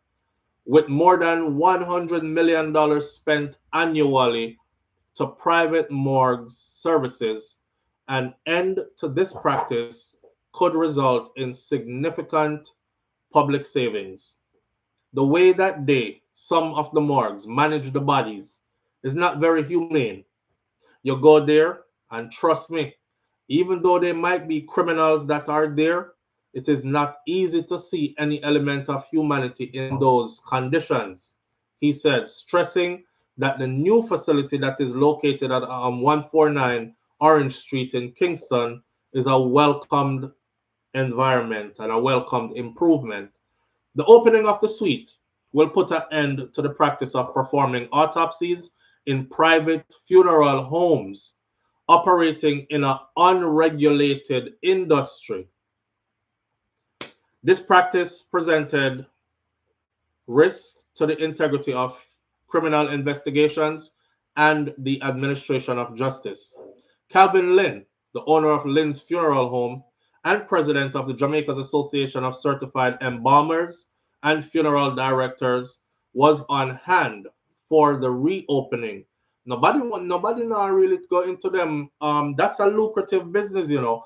Nobody ain't really going into that field. Tell young people about figure embalm body and that you do for a living. You got to think that's a lot of money involved in that. However, and Lynn Funeral Home been doing this forever. Obviously, a family business that's been passed down from generation to generation. Because from little me I hear about Lynn's Funeral Home.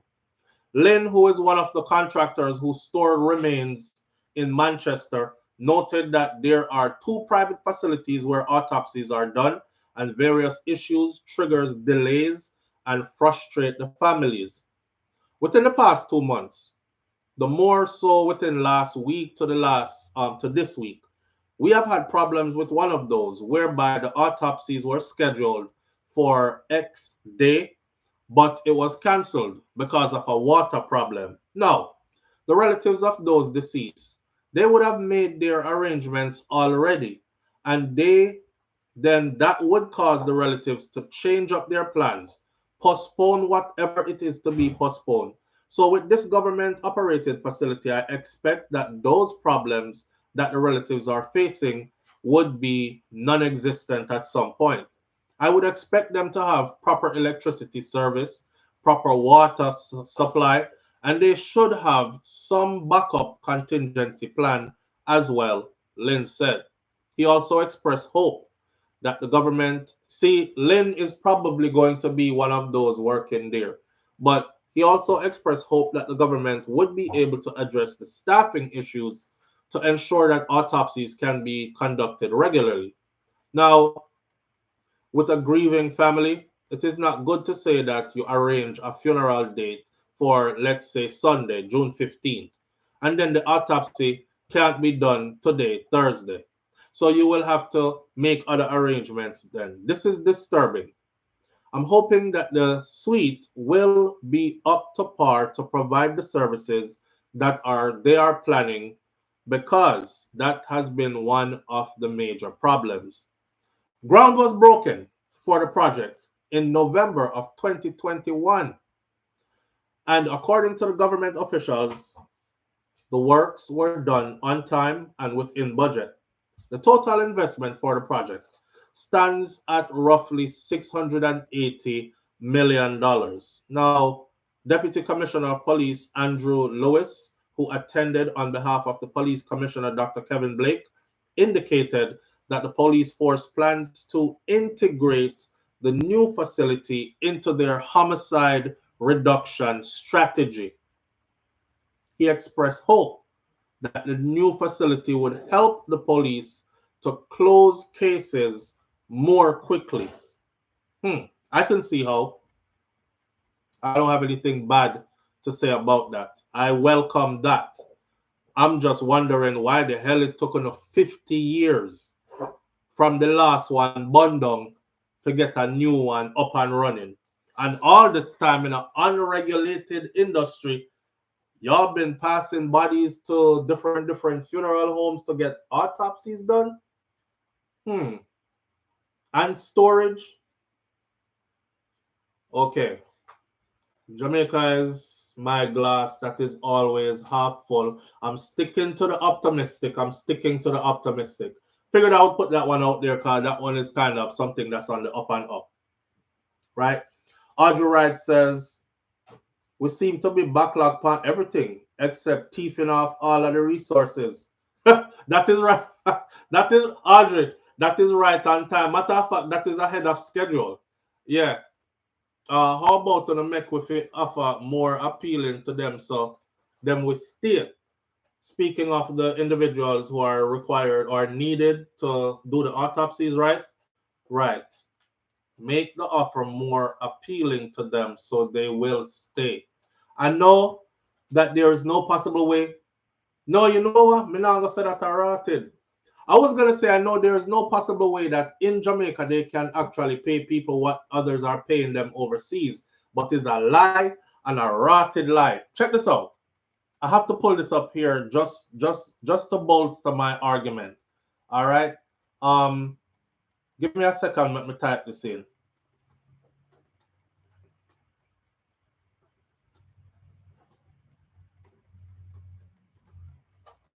Let me show you something. Here we go. I just type in sports. The former Reggae Boys coach, Hamir Hallgrimsson. I'm sure I butcher your name, but it don't matter. Hamir Hallgrimsson. He was reportedly paid 75 million Jamaican dollars per year. Is a foreigner.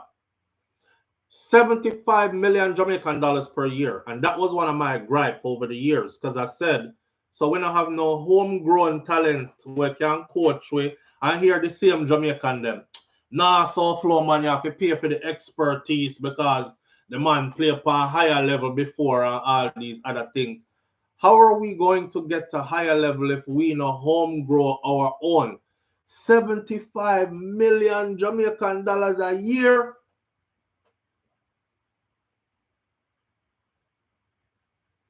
He was getting paid 6 million Jamaican dollars per month.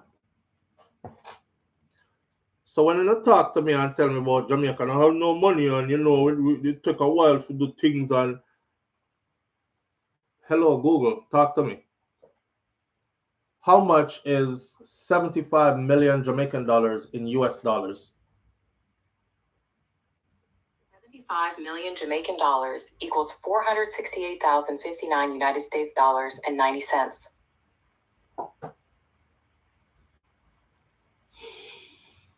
I demand salary that for their Jamaica coach football 468,000 US dollars, almost 500,000 US dollars a year. So nobody tell me about you can't pay a pathologist and you can't pay this and you can't pay that. He was getting paid 6 million per month plus all his stipends.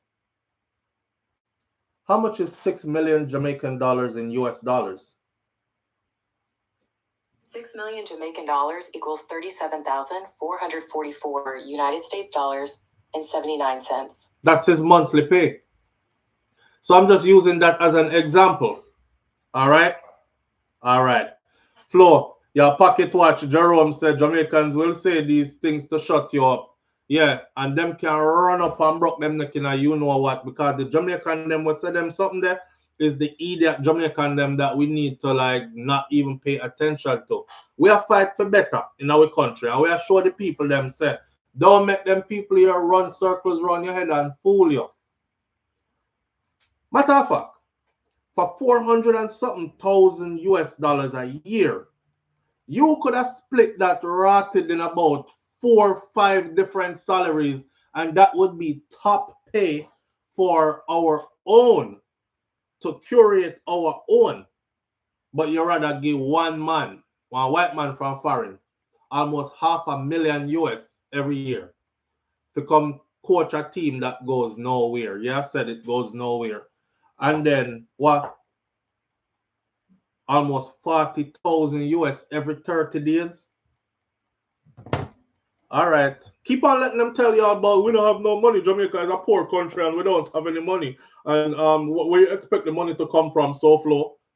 Y'all, anybody who said that, you are way behind our curve. I'm going to say it to you again, right? Jamaica is not a poor country. Jamaica's money is poorly handled. Jamaica is not a poor country. Jamaica's resources poorly handled. That's it. Make people stop telling about them poor. You're poor. And you come from poor country. Some wealth when me say a Jamaica, I say, no poor country no have them there something there. And so much of it. But moving right along. All right. From the aisle where them a try stick around, forget. Audrey and Noah, I know that. I'm going to say something were controversial right now. And I know they're probably going to label me some conspiracy theorist or something like that. Well, I'm simply a bit of moringa. I'm going to say this.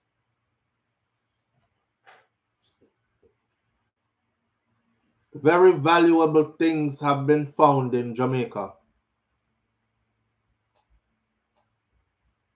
Them a dig out them things the long time and ship them out of the country. Take that how you will. Very valuable things have been found in Jamaica. Them a dig out them something there out of the country long time and take them out of the country.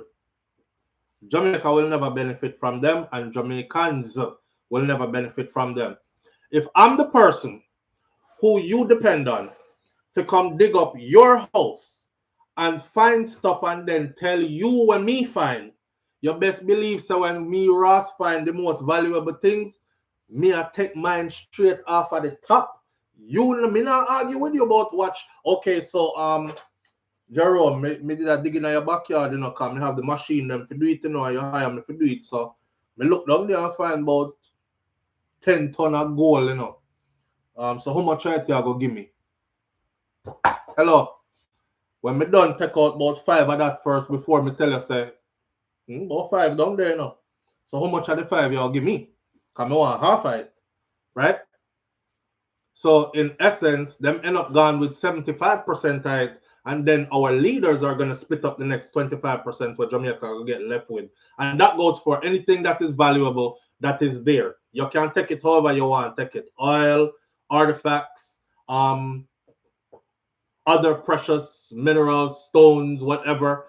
Them dead a long time talking about, oh, Jamaica could be the next big. We don't find it long time. We don't pump it out long time. We don't move it go short. We don't want it go long time. We don't make the money off of it long time. We just don't want no civil unrest. So no go on like say, we're still looking. It might be here. it might be here. We're still looking. It could be somewhere around here. They're wicked enough. They're wicked. But when you know, you know. You know? But then again, there's something that we can't do nothing about. So what we are going to do? Left it, we spot it there. Can't do nothing we can do about it. This is why the Africans remove them from African countries. Karen noticed, of course, Karen. Because every time they find one piece of diamond with big like this, them clip off 95% of it and show the African them one piece will look so. We found the biggest XYZ in the world. This is a rare yellow diamond. Them gone with the boulder already. And I show the people them about this. Think about it. You gave them the excavation rights. And you know that they are monitor when time them are excavate. And you feel like them not thief nothing. You slow. You super slow. Let me in a room where money is everywhere. And you not watching me and telling me about, I think there's about 100 million in there or so. I need you to count it up for me and then give us a figure. Yo, when half of that gone on my yard, I'm going to count it up for you, all right? I'm going to give you a figure, okay? And then we can tell the public how much we found. after half fight gone on my yard. Come on, man. I think we're the only people that we want to be so honest that we just get robbed all the rotted time. You know, and I hate to say it like this, but from the day them they come and give a them version of the Bible and say, hold this. And it said, close your eyes and bend your knees and turn your head away there and pray. And every time we open the eye them, so when we done pray, Father God, I thank you for and go so we see one man go out the door with something. And God, please make sure that I will see a next man go out the next door with some more or with something. I think from then till now, like we just desire to be good people, you know, and we just so trusting. All right, great goodies. Me not poke the beer no more. Next thing the live shut off. Let's go into Jah Cure music. This is the last one for us this morning. Jah Cure, there seems to be agenda to shut Jah Cure's music off. Let me go through the article for you first. Shout out to Dancehall Mag. I haven't linked up with them in a while. Mute Jah Cure movement has silenced the incarcerated singer in Europe. A Mute Jah Cure's movement is on the way. Let me do my disclaimer first. I said action cause reaction. And if the promoter they never frig with Jah Cure wouldn't do him the way how him do him. I'm not justifying what he did, but I'm not going to kick our brother while he is down. All right? With that said, moving right along. The movement to silence his music now, to remove it from all spaces. So since European radio station personnel enacted an informal ban on the music of incarcerated reggae singer Jah Cure, there are only a few radio station broadcasters who remain neutral. At least one Dutch-based broadcaster continues to wave the flag for the singer. Her reasoning is, it's great music and empathy. She said, I play Jah Cure because his music is great and a lot of people love it. This is what the female broadcaster said. I'm going to continue to play his music. I would like to hopefully interview him one day. He is being detained right here in Amsterdam. Don't jump to conclusions, she said, and believe in the process and the rehabilitation. Give him a chance. In March of 2022, we know that the Jamaican singer whose real name is Sikatore Alcock was convicted of attempted manslaughter and he was sentenced to 6 years in prison after he stabbed a Dutch concert promoter over unpaid performance fees in October of 2021. The stabbing led to an informal campaign among European selectors, radio hosts, disc jockeys to mute Jah Cure's music, calling for a boycott for his music. The singer is reportedly not on the playlist of a number of street and radio selectors across Europe, a development which, in the scope of a niche genre like reggae, is pretty much like a death sentence. They'll wipe you off. Your history, you're gone. The ban started more like a protest against this act of violence by Jah Cure.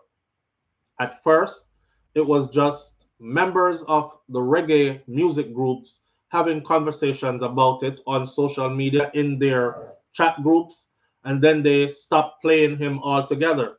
Another female disc jock who is based in Germany explained.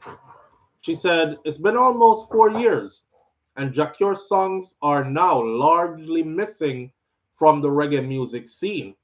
There is no full ban on ever having his songs played on specialty shows, or if a listener requests one on the radio, but they just don't play him anymore. But why boycott him? We live in cancel culture generation, but I think every artist needs a second, even a third chance. And I hope he learns from this experience. you hear a lot of stories being circulated, but if you don't know the full story, why cancel the artist? A France-based disc jock who played on a internet radio station in Paris. This was their line of reasoning.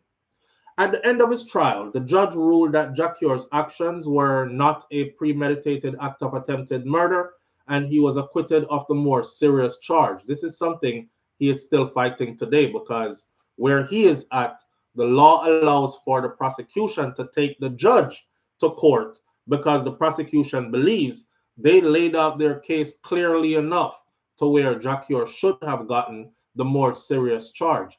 The judge made an error in his judgment, and they have opted to do exactly that. That's why I keep telling y'all, I hope it don't get any worse, but it could get worse for Jah Cure, because if they take the judge to court, which they are, and a higher court decides, nah, we're not going to stick to that ruling that you made, there was clearly premeditation here, which is what was needed to prove to give Jah Cure the higher sentence, right? He was acquitted of the more serious charges. However, following the sentence, Dutch prosecutors appealed against the acquittal of the attempted murder charge, while Jah Cure's lawyers has appealed the attempted manslaughter conviction that he received in 2022. Jah Cure's music has been subject to several bans and controversies, primarily stemming from his past legal issues, not the one we're involved in, or no. He was initially sentenced to prison in 1999 for rape and robbery. Additionally, he was disqualified from the MOBO Awards in the UK after the organizers of the MOBO Awards learned about the details of his past convictions. They knew he was in prison before. They didn't know what it was he was in prison for. They kind of wiped it off and said, well, you know, he came out, did his time, and rose to stardom, and he's putting out good music, until somebody said, you know what him did in there for? They said no. Them said rape and robbery, and they dropped him from the MOBO lineup. What do you think? Should he be given a chance, so to speak, or should his music be wiped off of the radio space? What do you think? Karen noticed that they found 10 billion and gave in 3. That's the practice. That's the practice. So that's something to think about. You know, where they have Jah Cure right now, this campaign to ban his music everywhere, and should his music be banned everywhere, or should we continue to play his music while he's doing his time?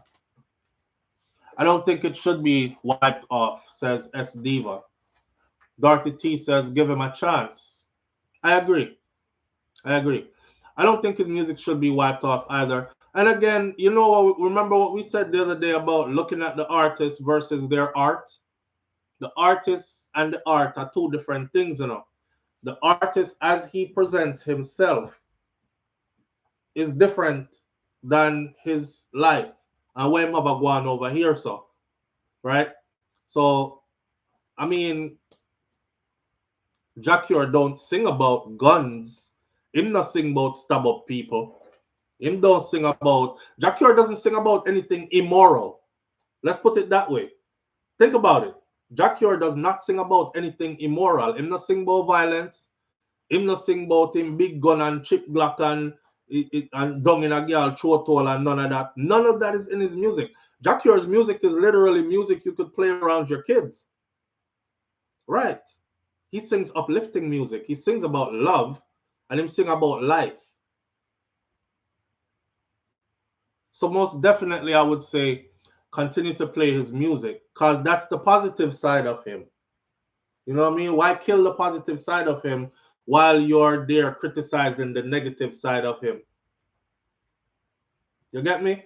It's kind of like the other day when Sean Kingston was booked for some big concert. I keep telling people this. People think I don't know. Some people think because you don't see an artist anymore, it means him dead and him career gone. And no, Sean Kingston, even though Sean caught up in that wagwan right now, Sean was still booking and touring and getting paid good checks for performing. So I'm get catch the other day, right? And all this came down. He's guilty. His mom is in lockup. He's in house arrest waiting to be sentenced, which July 11th is their sentencing day. He was booked for a huge gig. It's a stadium concert. But he have to go through the judge. I saw a lot of Jamaican people specifically were saying stuff like, don't grant him no permission, judge. Don't grant him no permission. Make him sit down there. Him should have think about this before. Now we might go prison, him want to scrape up some legal money. I said, my people are something else. Listen, the man get caught for illegal stuff. And on the same one say, live within your means. Earn your living legally. XYZ. All right. He's about to go pay his dues, whatever the judge give him can't run from it. Him not running, him sit down and wait for him time. That must be tormentful. He gets booked to get legal money. He has lawyer fees that are mounting and a life to live, as in bills to pay, etc. And the man asks for permission to just go perform at the show, pick up that check. I'm surprised they even booked him for it. But I could see, you know, people will come out to see him and be like, yo, this is his last performance. We don't know how long he about to get. Kind of like when Buju Banton was gonna go away for a while. I was at Buju's last concert. It was same place there in Miami. Buju and Friends is what it was called. I'll never forget when Buju said, Buju, please don't hold this against me. I never forget when Buju talk, and then him said, yeah, something about them, you know, it's like him catch with my hand in the cookie jar, see? And I was in the audience, and I was like, did he just admit to, like, he said they caught him with his hand in the cookie jar. But it was a blazing concert, and then Buju went off to do a decade in prison. Sean had the same thing. He's begging for a chance to get some legal money before. On the same one who I talk about, don't give don't judge, deny him, don't give him no chance to go get no money. You're the same people who, if him get it illegally and get catch, you're gonna sit there and say, a good fee. Him should I get legal money. So which, well, I mean, you can't have it both ways. You know? You can't have it both ways. We're going to end this live like this. Wish good for others as much as you wish good for yourself. Remember that. Yeah? It goes a long way. For real. With that said, we're going to end this morning's live right here on a high. Shout out to the 800 plus people who are still here. Continue to hit the thumbs up button. Resonate with the content. For those who haven't seen it, you can get to watch it at another time. Shout out to Marie's Message 411 TV. Please remember to go over to her channel, hit the subscribe button. My wifey, she changed her name back to Brains and the Beat on YouTube, but I don't see her. Babe, when last you put up content?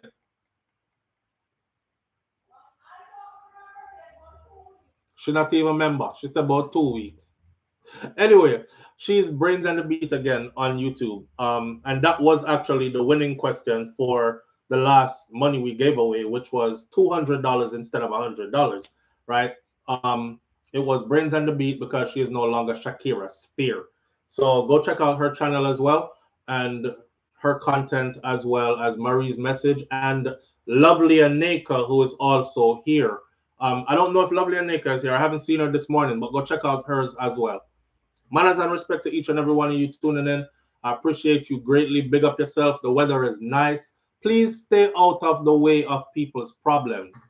You don't want them problems. All right?